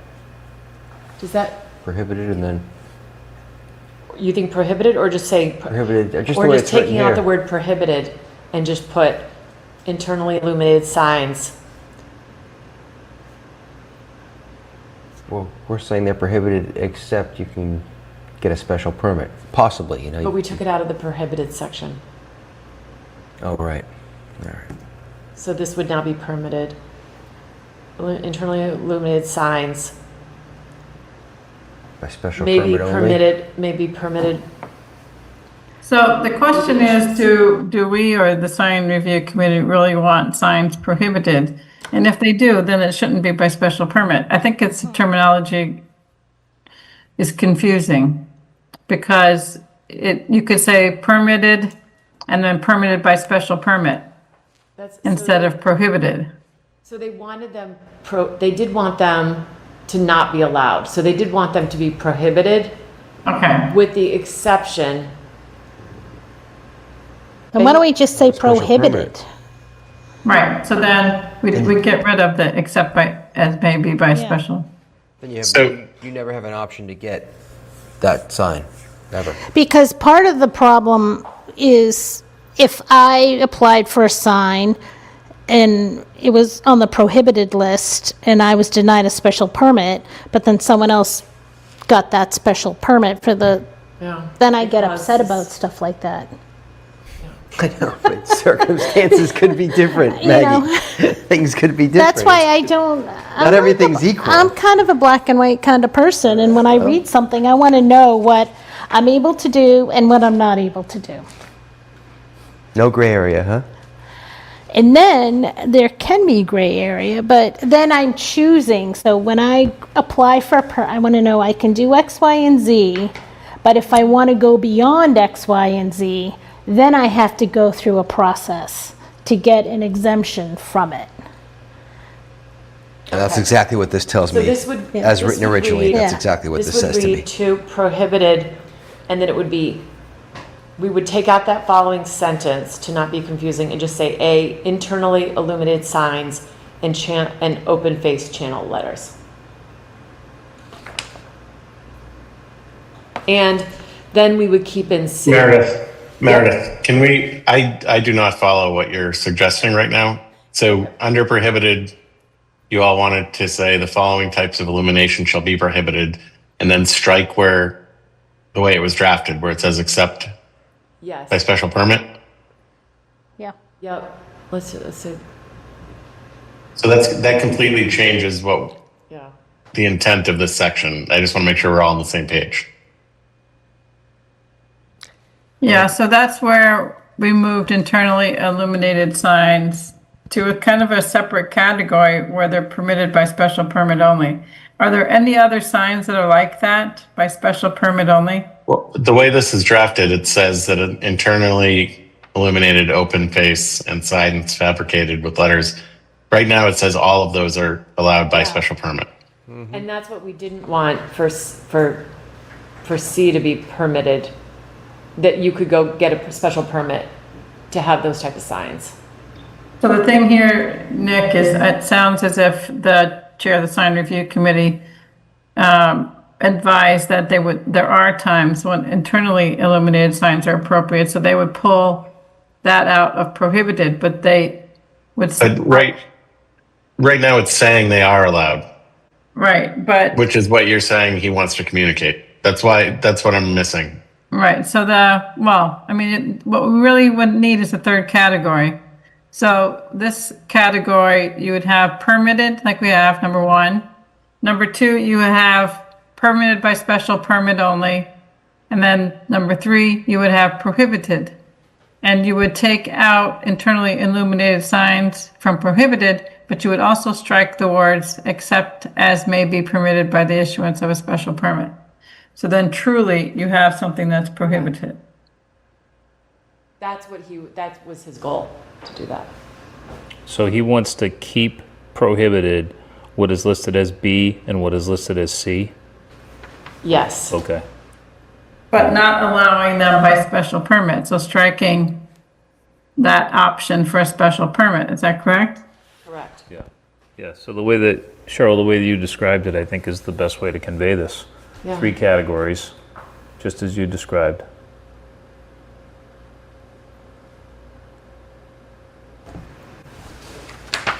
Yep, I think.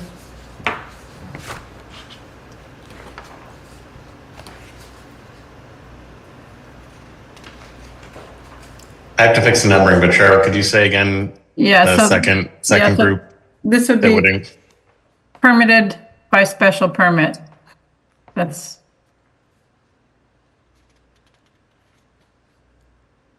And then the only one that we had in that was the internally illuminated signs, for now. Yes. Because that was the one exception he had to that.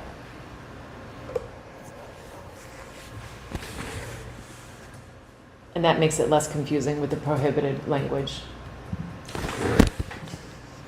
So the way that's written with the prohibited language, LED price signs or any sign Are prohibited. are prohibited in Mass. So what if you have, what about the gas stations in East Milton Square? What if those, So they would not have to change, one's already been. and if they're change ownership or change name, they So lose if their build- price If signs? they build a new sign, they would have to do and I've seen what other towns do, they don't allow those bright neon signs. They have what is the internally illuminated, which he referred to, that he said sometimes like on a gas station you need, so you would be able to have the lit numbers. So I'll just use like at Derby Street in Hingham, like there's a gas station right outside Derby Street. They don't have, they have, it's lit internally with just the letters and numbers that are lit. So you can see them at night. Okay. It gives that visibility. But it is, and they also had like an arched light over it. So, what time are these lights getting shut off? At the close of business. Close of business. And each business is a different hour. Right. Which reminds me, we have to find a way to put in dimmer switches. I don't like Yeah, where that all goes. illuminated signs. We should put a note in. All right, so here the time he has, unless a business establishment is open to the public, the sign shall be illuminated between the hours of, no, it shall not, shall not The be sign illuminated. shall be illuminated, yeah. So they shut off at 11 and open at 6 a.m. I have no problem with that. I think that's fine. And that is unless the business is open to the public. So this does also read that if a business is open to the public after 11, the sign could be illuminated. Right. We don't probably have any that are open past 11. Beth Israel. Oh, good point. Yeah. Yep. That's, And their sign is on through the night, right? It must be. It's got to I be. It's a believe it hospital, is. but Yeah.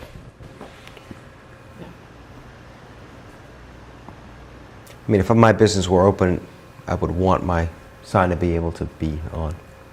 So, I mean, once again, I have no problem with the reading of that. Yep. Me too. so where should we put,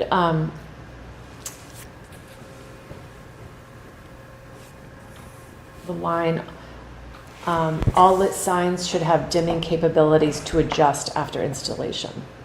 Probably in intensity, the next category, number 4. Maybe add a D. Yeah. Read his, please. One more time. All lit signs should have, we should say shall have dimming capabilities to adjust after installation. I think you'd create, rather than intensity, you might create another, Number 5. call it controls, you know?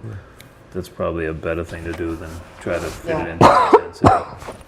I like that. Lighting Yeah, controls. I think that too. Lighting controls. Yeah. Number 5, lighting controls. And we'll say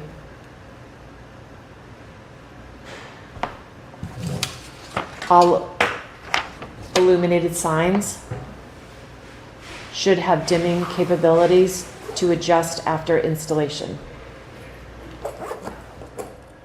And what purpose does that serve? Because if it comes on and it's too bright, they're looking at the number of lumens, or if it seems too intense, that somebody would have the capability to adjust it. So do they have to, when they apply for a sign for it to be lit, they have to provide the number of candles or lumens? So do we have a max amount of number of lumens it should be, or candle? We don't, but I know they mentioned one of their, a recent sign review. Went They to said will 30. be no more than 40. It was no more than 30. They proposed 40 and the said no more ZBA than- said was no more than 30. reduced it to 30. So I'm wondering, and I'm not overly familiar, what 30, what 20, 30, 40, the difference is? It says, "The intensity of such light shall be deemed acceptable if it does not exceed a factor of 3 above the ambient light intensity at any point on the ground when measured with an incident light meter and the following procedure. The intensity of the light in foot candles with the sign turned off, the same measurement is replaced, the ratio, the measurement in A to that B shall not exceed 3.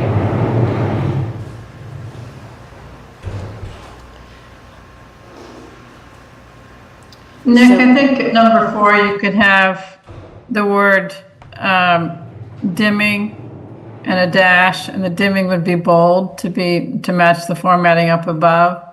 And then you could say all, well, yeah, so you would keep what you had, just put it back, right, okay. Under 5.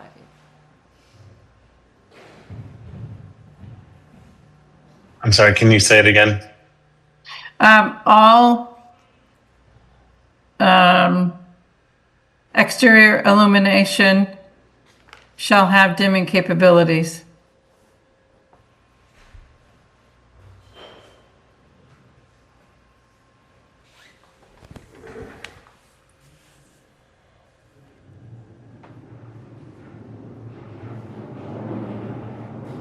And you need that word shall. Thanks. Thank you. Okay,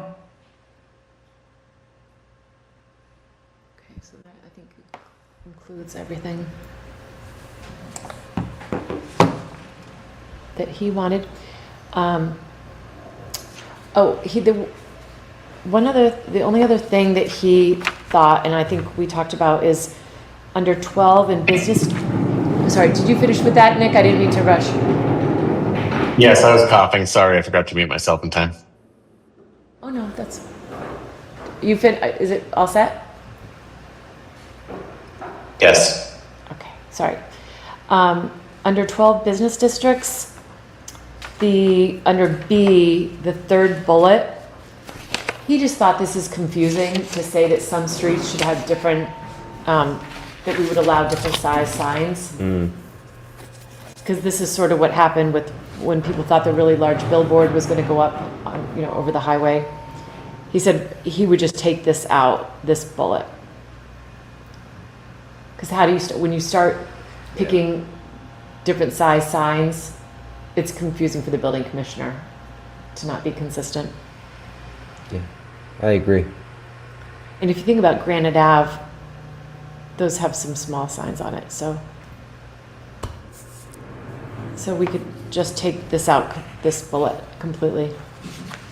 That was where Tim had Route 2 on there. I think he was looking at another town.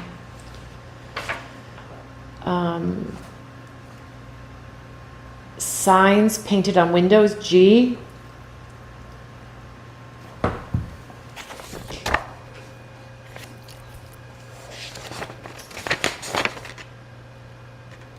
So he had, such signage shall not require a permit under this bylaw. He said it shall require a permit under this bylaw. Or be included in the calculation of the total permitted area for the lot. So meaning that signs painted on windows are not exempt.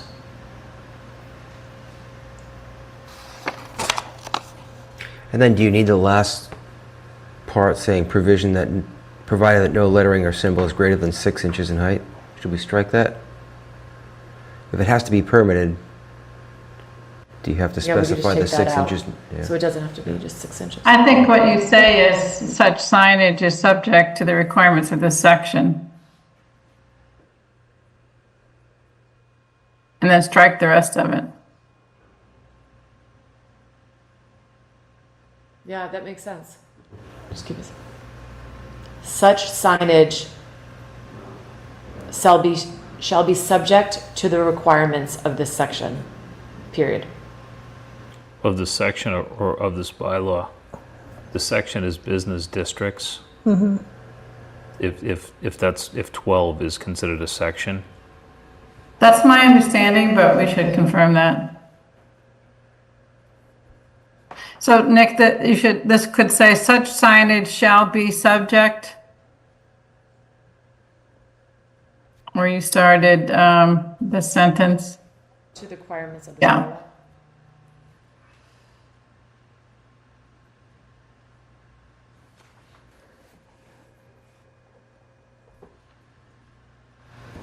So if you're in a residential district, you can have painted signs on windows?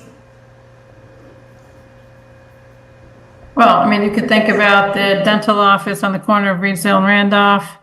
I don't know if they have painted signs in the windows, but that's a residential district. Right. So this is only under business districts.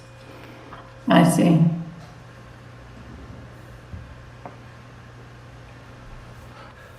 Yeah, I think of painted windows as just being more business districts. So if you're in a residential district, you can have painted windows Without a permit. without, yeah. I wonder then if this just gets stricken altogether. Is it? Signs painted on windows, yeah. Yeah, because it's prohibited. Right. Yeah. All right, let's just strike this. If that's too confusing. I mean, is that on our prohibited list? Painted windows? I don't remember that. I think he wanted it regulated, but I don't remember it being prohibited. Unless we want to keep it as it originally was and say shall not require a permit as long as it's less than 6 inches. But If you look here, this is section 12 business districts, and it does have, this is what sets out the requirements in the business district. So I don't think we should strike it all together. How about if we leave it, right? But I think you said, John said that it should count towards the total sign area. I think that's what we should put in there. Or to simplify it even more, leave it, G, signs painted on windows in a business district, script describing a product or theme and not including the name of the business. Such signage shall require a permit under this bylaw, period. And just leave it at that.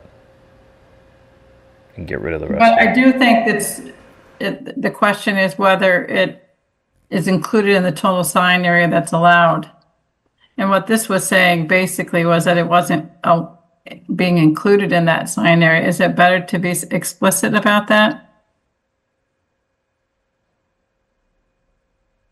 I think that's what John was suggesting, that it would be explicit, that it was included in the total sign area. Yeah, then if that being his point, such signage shall require a permit under this bylaw and be included in the calculation of the total permitted sign area. That would do it, I think. period, and Yeah. end with lot. So we're not saying anything about that. No lettering being Right. greater than 6 inches. Yeah. Okay. So I understand script describing a product, like, painted on sign saying milk $4.99. But what's a theme? Are we saying that a business can't have like snowflakes or Christmas painted on it? A theme? Holiday signs are exempt. It's a holiday, decorate the holiday. So snowflakes would be holiday. I'm just trying to think. What do Like holiday lighting, holiday. what do the stores have? Well, I can think of some places where they have graphic of fruits and vegetables, for example. That's a graphic, but in terms of words, they might have lottery tickets, or they might have, whatever other products are sold there. And this is, I think, the reason you want to make it as part of the total sign area is to what I think John said before, that having people come in and basically fill the window space with signage, which is a problem in many business districts. Or like signs with like Powerball, with the Powerball. Right, things, all sorts of stuff like that. So those little LEDs, that would prohibit those. And that used to be enforced in Milton and lately. Well, these are signs painted on windows. Yeah, I'm so this thinking is more of painted, like, yeah. I don't want to misquote here, but I could Yeah. have sworn Maggie's Barbershop does a snow theme. Yes, Not yeah. necessarily Christmas, it's winter. And she just does that on her windows. Covers the windows almost. And I think it looks really nice. I mean, are we Right, yeah. not allowing that with this? Because that's a clause? theme. That's, You know, it's painted on a window. It's bigger than 6 inches, and it's yeah, it's a theme. But let's look at these. But it says script. Script is are words.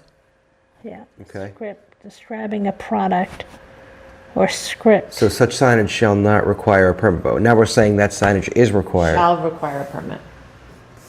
Under this bylaw or be included. So if there's in no the- word, she's in the and- clear to do that. That's good. I'm just trying to clarify this. I Yeah. think. And be included in the calculation of the total permitted sign area. Yeah, I mean, this is when Cheryl calls out script, means it's lettering. Letters, It's, okay. it's Good, not, okay. it's not snowflakes. Good. Yeah. Good. All right. I'm okay with it then. That's how I read it. Yeah, good. You know, script would be something that is a narrative. Yeah. Good. Or script describing a theme. Yeah, I overlooked the word script, so I think Yeah. that's fine. Honestly. Yeah, I mean, you know, you think about some storefronts like that though, and they'll be happy often whatever the holiday is, you know, happy Hanukkah, happy 4th of July, Merry Christmas, you know, whatever it might be. There's plenty of businesses that like Yeah. to be able to express some type of a greeting like that, and I guess this isn't really allowing that, is it? Yeah, at that point, it's script. It's probably a question for John. Yeah, let's have them take a look at this. again.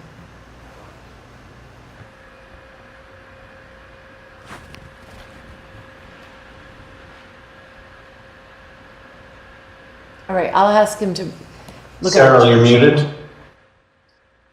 Sorry, total sign area is to be capitalized. Thank you.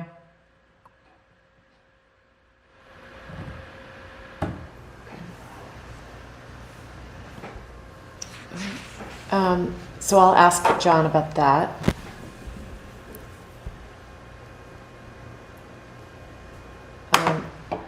And then for the sidewalk signs, he thought these sounded good, but we should run it through, run it by the DPW and the building commissioner to take a look at, And the insurance clause at the end. and the insurance clause. And I have a message, that we'll ask Nick about that. And then just on the last page, bed and breakfast, he thought it was a good idea just to leave that in there because if the town decided to allow it, we wouldn't have to take this back to town meeting. So leave that in. And then gasoline service stations, he thought it should not exceed 12. He thought that should be 20 feet in area. He said that's more of typically what would be allowed.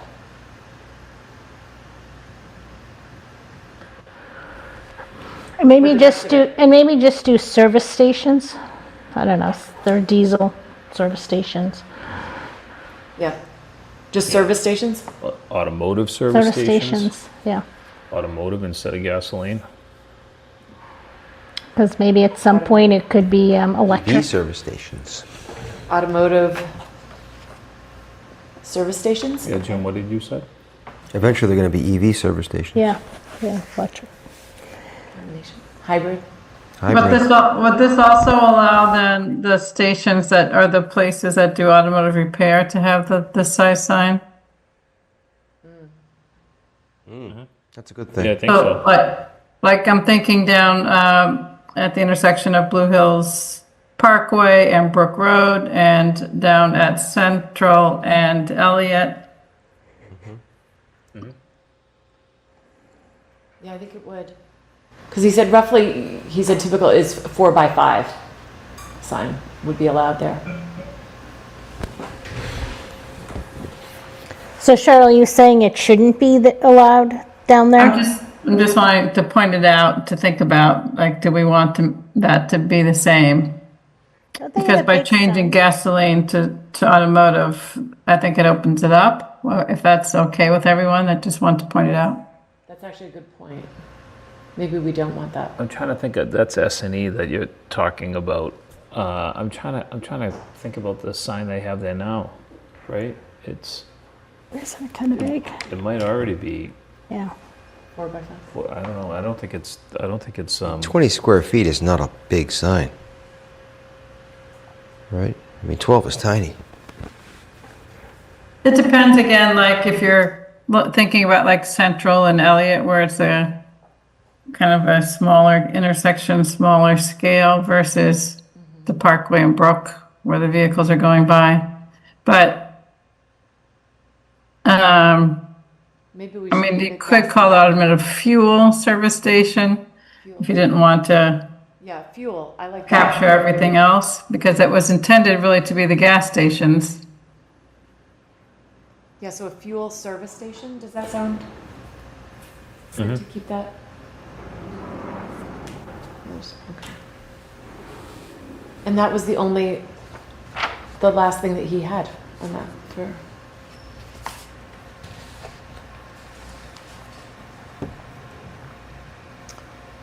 So subject to review of those items, does the board feel comfortable distributing this to the warrant committee or an initial, I mean, they'll probably have their own comments too. Well, this would get submitted to the select board, And right? the select board, For it goes- inclusion in the warrant? yes.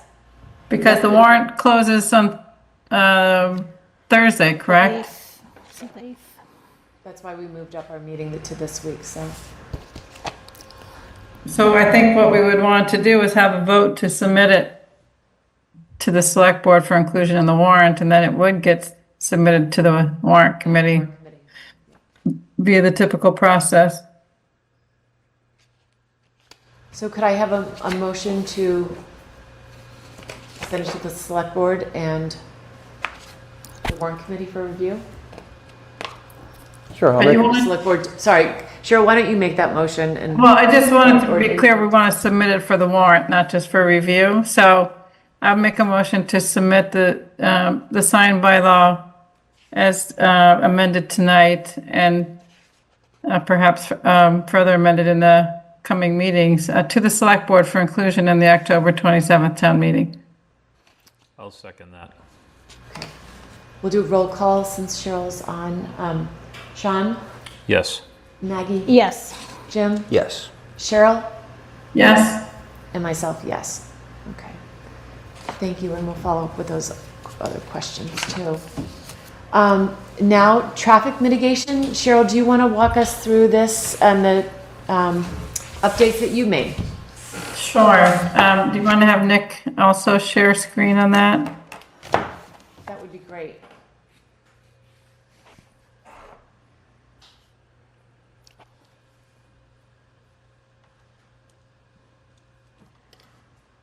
Okay, thank you, Nick. So primarily, this was intended to capture projects in the business districts.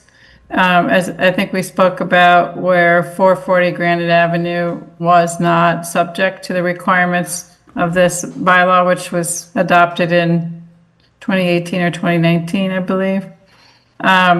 The idea behind this bylaw was for smaller projects or projects that wouldn't trigger larger traffic studies, that a contribution into a fund pooled together with other projects would provide funds that would go towards mitigation in the area in which those projects were permitted. So that it might be improvements to the public way, such as infrastructure for sidewalks or bike lanes, or signalization improvements, or traffic studies, or things of that nature. So there have been contributions to the fund by Wolcott Woods and by 440 Granite Ave. My understanding is, in a conversation with Nick Milano, is that that those funds haven't been put to use yet. So there is one amendment in here that relates to that, that I can go over with you when we get there. But the primary reason I brought this up was this had been submitted and gone to town meeting in 2019, I believe, and it was sent back for further study, and it didn't get picked back up. And so I went back and looked at what was proposed then, and also some comments that we had received at that time from Alex Whiteside, and there's a couple of those incorporated here too. So here in the beginning, it just summarizes the actual changes so to the existing bylaw. So if you can just scroll down, I have it in red line format so you can see what these changes are. So here, this is a residence district would pick up some of those businesses like in East Milton where they actually exist in a residential district, like the Fruit Center, for example. So that picks up, that's why the residence district and then the business district. And this previously only applied for when special permits are required, but because the business district is site plan approval, it needed to add site plan approval is required. Changing here from then that principal use being actually a structure, which is more appropriate language.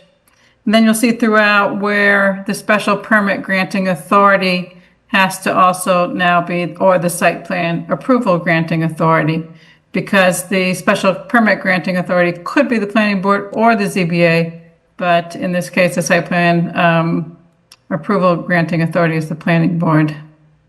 So then the next change is the word inhabitants to residents. That was one of Alex Whiteside's flags. The next one was another one of his flags, which is then the level of service.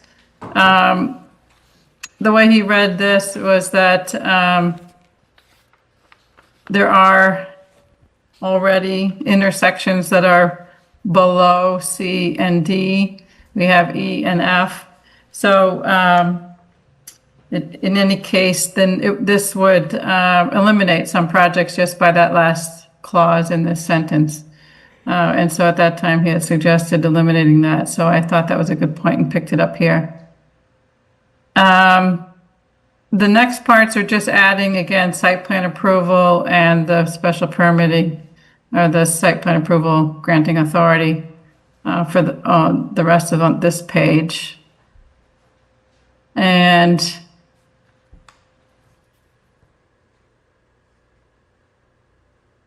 some typos in that section 5, the traffic mitigation measures. And then, again, those are just picking up the authority.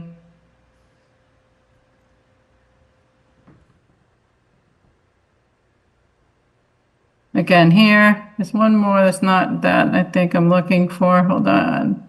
Can you stop there for 1 second? Scroll back up 1 sec there. Okay, I'm sorry, you can keep going.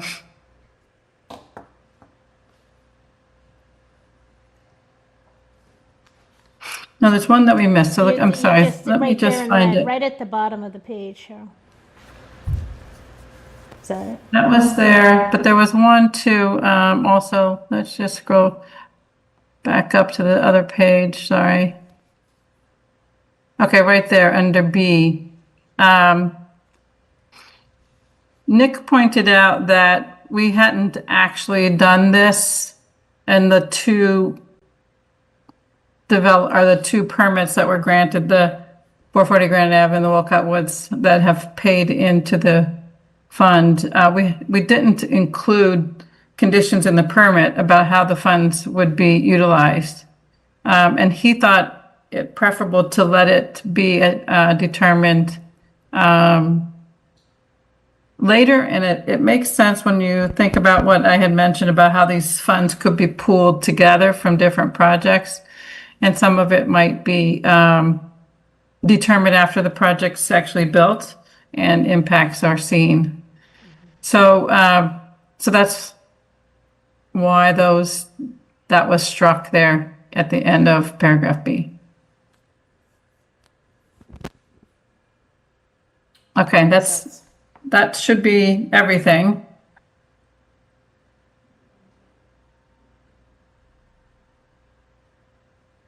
That's great. So you did say Nick has had a chance to sort of look through this and work through this? Yes, with and you, he which did is- say, again, he would want this to be reviewed by town council, of course, Yeah. but he did review it. I think this looks great. Any questions or comments? Obviously, we'll have a public hearing on this as well. I guess my question is really the dollar amount, you know, Yeah, I didn't change that part of it. Let's see, what section is that? Yeah, Maggie, oh, right there, okay. yeah, I just wasn't sure, is that legal to do like a dollar amount? And should Well- we be limiting ourselves to a certain dollar amount? I mean, I know this This- is only shall have the discretion. So I had a problem really with the whole section until I really focused. It said, it shall have the discretion to strongly encourage. So that doesn't mean require. So, you know, if I was an applicant and I was being strongly encouraged, what would happen if the applicant said, no, thank you? But what are you talking about? Because it says it may require the applicant to make this contribution. If you read A, Above A, like where it says, the SBGA or the site plan approval granting authority as applicable shall have the discretion to strongly encourage at least one or more transportation demand management oh, that you're programs. talking about different, not the payments. Remember, the things that are in black and white here are already on the books. They've been on the books since 2018, and it was approved by the Attorney General. So the only thing that's being proposed to change is what's in red. What books, Cheryl? Our bylaws? When you This say is in our bylaws, yeah. Yeah, in our bylaws, all right. yeah, it's just an update, but It's an update to capture more projects. yeah. You know, 440 Granite Ave wasn't subject to this, but we asked for them to contribute to it as part of one of the conditions of their permit.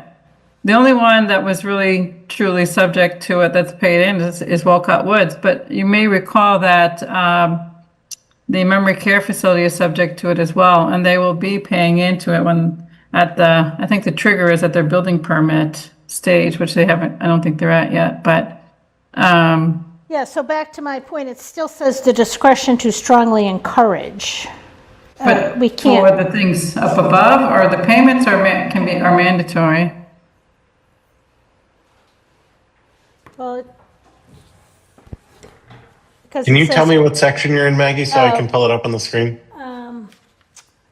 Right there, Sorry. right there, where it says section 275-20.5, establishment of TDM goals and requirements. Thank you. So it says the SPGA strongly encourage at least one or more of the transportation demand management to reduce peak hour volumes as listed below, and then it has the, dollar amounts or staggered work hours. So, No, but then there's a totally separate section in terms, is the payment, so this was mitigation payments is a totally separate section, not part of that section. okay, so if these are just this section, if we just look at this section, this is just suggestions, right? We're just suggesting. And the applicant doesn't have to do any of this. Well, so, it's part of the permit, so it can be made a condition, just like other conditions have been made for other special permits or site plan approvals. Yeah, I mean, What's not at discretion is the payment, because it says required. it Next says, section. does it say required, Cheryl, or when I read that section, it say may require the applicant to make a contribution? Yep. Sorry, no, I'm just not seeing that on the screen right now. Okay. I'll pop it back. So you scroll down further, Nick. May require the applicant to make contribution.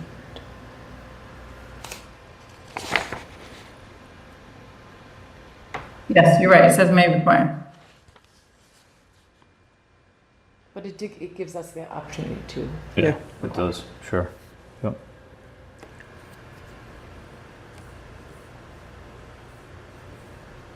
I mean, it's not a lot of money if you're doing a small development. Well, sometimes projects, people would want to have a traffic study or some other mitigation measure on a small project. It doesn't warrant the expense of that mitigation measure. The idea behind this, when it was first proposed, was to pool small projects into having to do some contribution so that those funds would eventually add up to enough to look at the impacts of multiple projects. The people are concerned with, well, you do a traffic study for one project, but what about the next project and the next project? And so this was a means to address and provide some funding to address the cumulative effect of projects. Yeah. And But then- that wouldn't be applied till after they're already done, right? Yes, but you remember we talked about the signalization improvements at Canton Ave and Highland, for example, with the memory care facility? Yeah. And those weren't going to be done before the project was completed. Yeah, and I'm not saying that I don't support this bylaw, I'm just questioning. And also, the other thing I'm questioning is in section B, the cost of land takings necessary to accomplish any of the purposes listed herein. Like, shall we be encouraging land takings?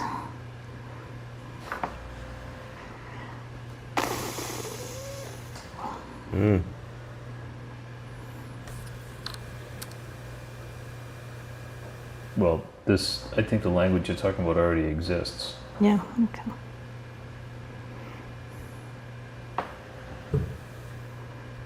Yeah, so it exists, but if we're going to be editing it, shouldn't we be improving it? I'm trying to think of a case where we would want the money to go towards a land taking. Well, I just wouldn't want my land to be taken. No.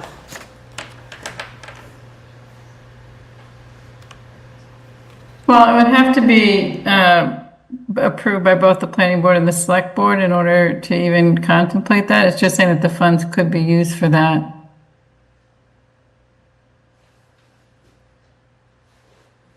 So, for example, I'm not sure if it would be considered a taking, but projects that my office has worked on in Boston where the sidewalks are narrow and the city's interested in a wider sidewalk, they require projects to widen the sidewalks into their own property.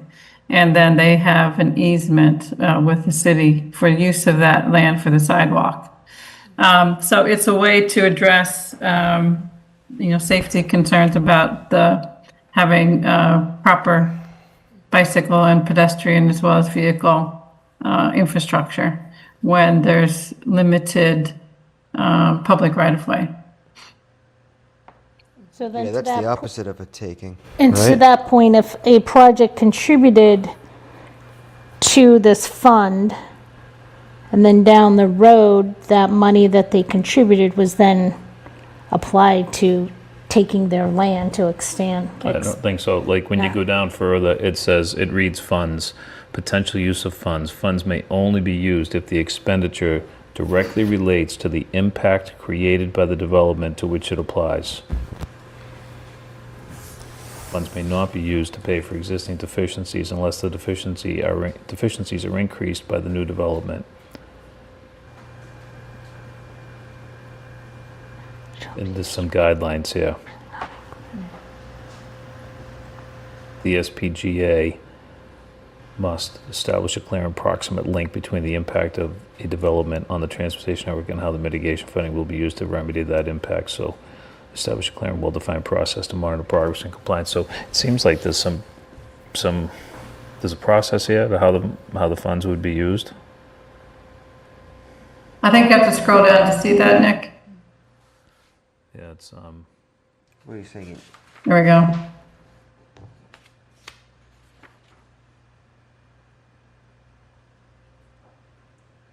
State law requires that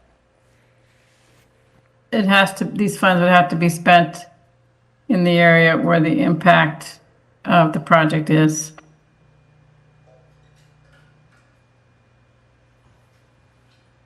I hear your concern, Maggie, and I think when this was written, it probably recognized it also, and there's some parameters here that restrict how the funds can be used.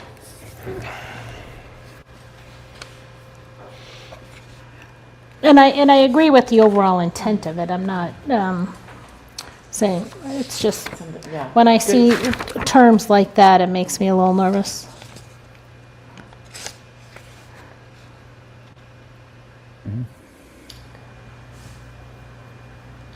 But I would say overall, this is definitely an improvement on what we currently have. Well, it captures, I think, really what was intended initially, because the revision came out pretty quickly after the bylaw was passed. As seeing as having missed that. I honestly didn't, other than the point made by Nick Milano and the email from Alex Whiteside, I did not review the entire article for other amendments. I was trying to limit it pretty much to what's done back then, with those couple of exceptions.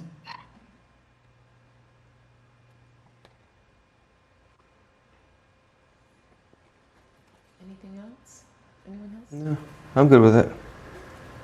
All right, I would entertain a motion that we send this to the select board to include in the warrant, the updates, to include in the warrant, and for review by town council and the warrant committee.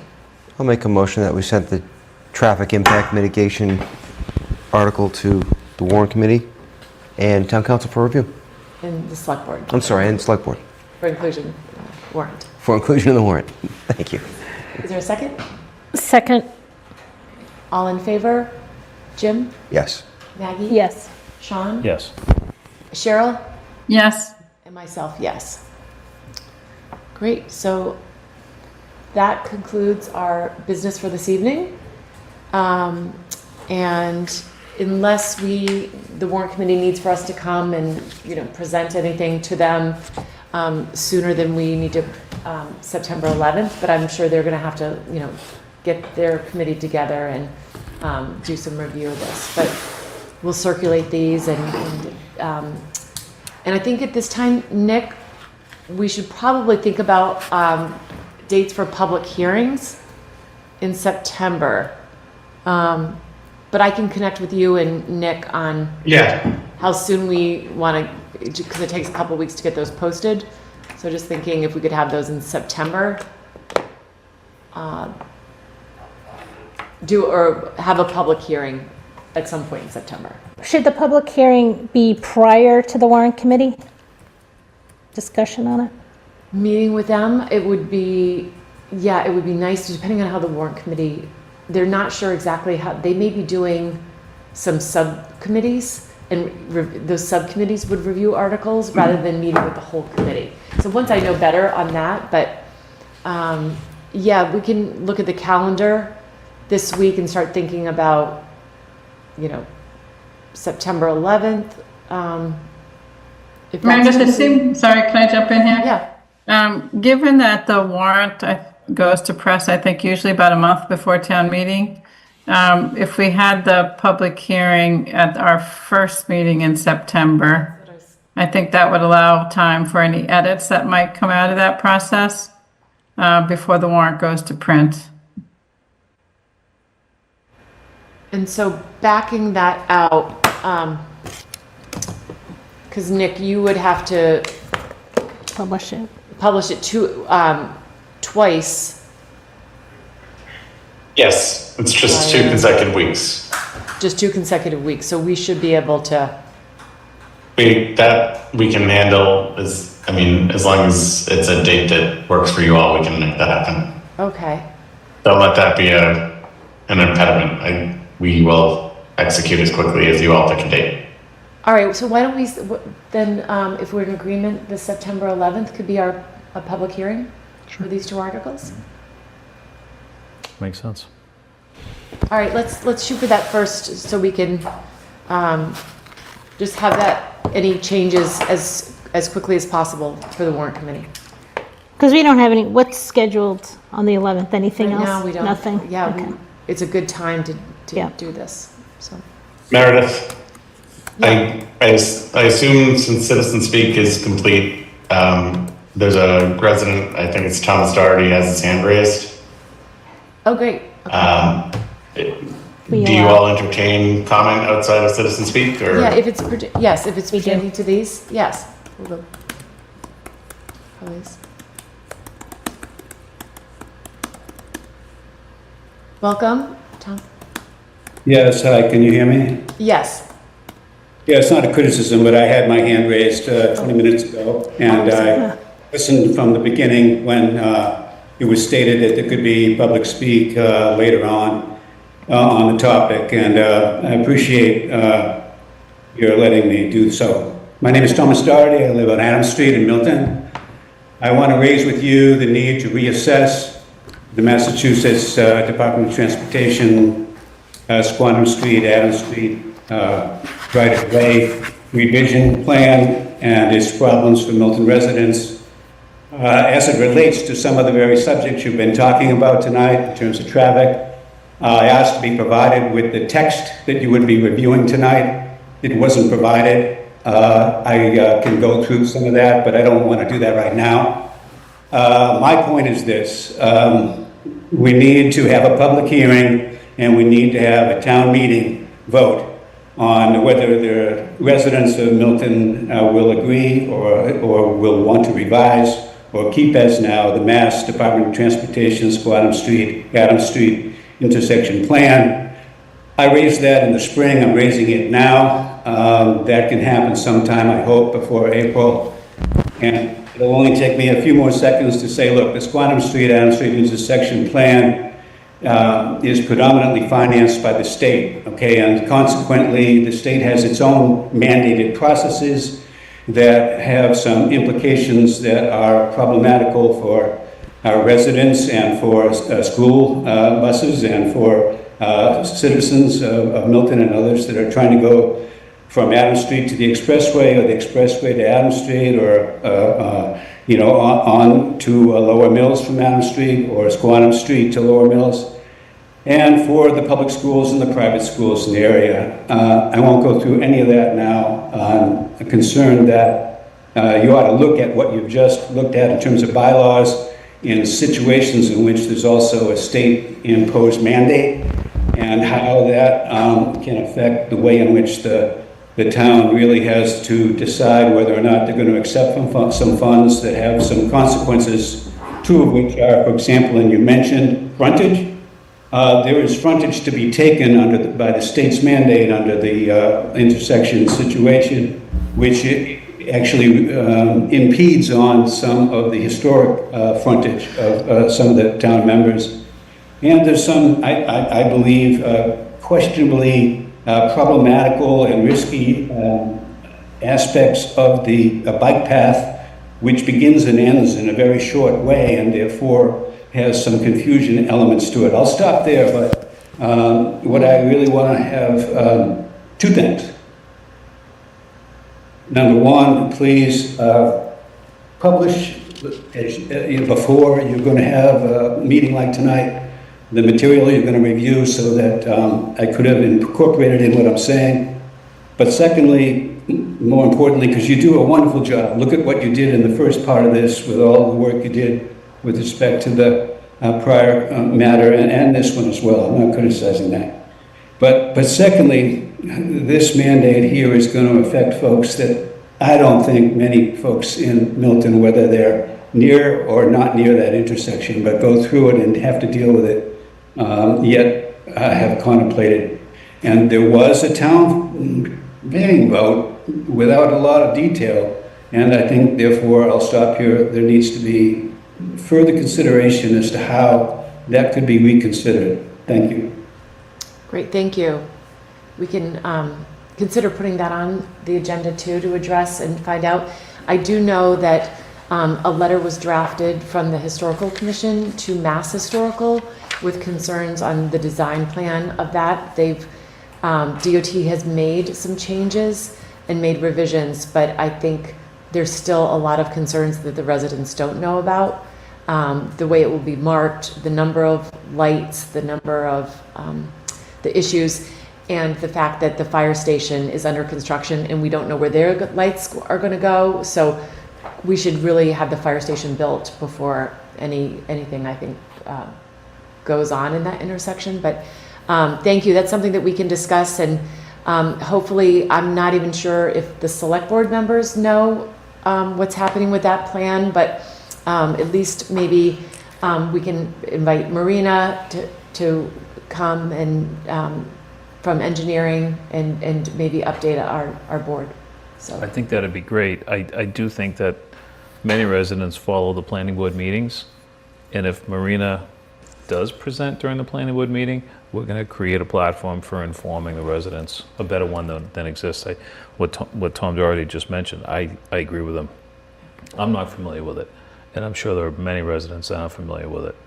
And if there's a choice here, everybody should be aware of the choice. especially since there is land taking of some properties who don't have a lot of land, and it's a very historic intersection. And, you know, it does have some busier times, but during the daytime, it just flows very quietly. It's not a busy intersection for most. Now, where can we get the information on that?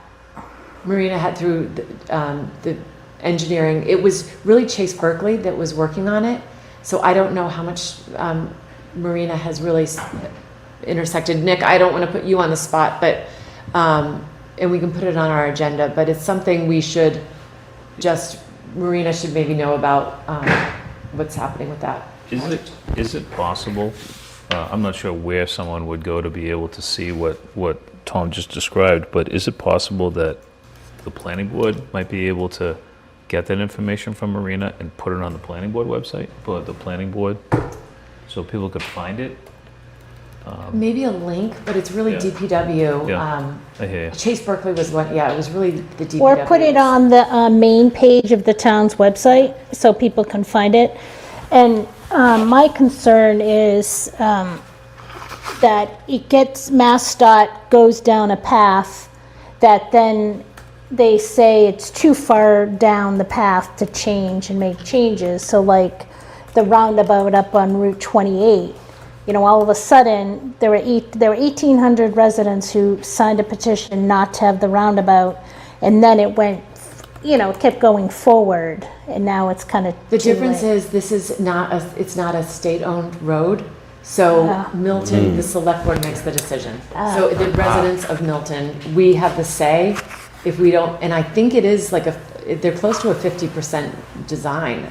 They've been revising it, but the residents can determine and make that determination. It's not a state road. So it's primarily the neighborhood should be involved in that discussion first and foremost. However, the way Mr. Doherty describes it, if you accept the funding from the state for the work, Yeah. you have to accept The condition. The conditions, yeah. Yeah, so Yeah.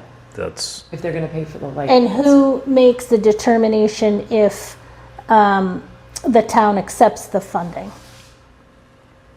well, from the way I understood Mr. Doherty, I think he's suggesting town meeting should make that decision. I believe that's how I interpreted what he said. Or this, yeah. And if I We'll misinterpreted. have to, we'll put it on the agenda, and maybe Nick, if you could, find out what you might know, an update on that would be helpful for the September meeting. we can put on. I will see if there's more information that is more recent that can be updated. The town already has a project information webpage, and MassDOT does as well. Okay. I think on things like the presentation and the handout and flyer and that type of thing, we're pointing to their data or their information rather, or we've downloaded the PDF and uploaded it directly to the town Milton website. So Okay. I'll make sure that's up to date, but I'll share with Nick your interest and make sure it's on the agenda so that it's compliant with open meeting and not just a topic that someone complains in the future that we didn't let everyone know beyond Mr. Doherty.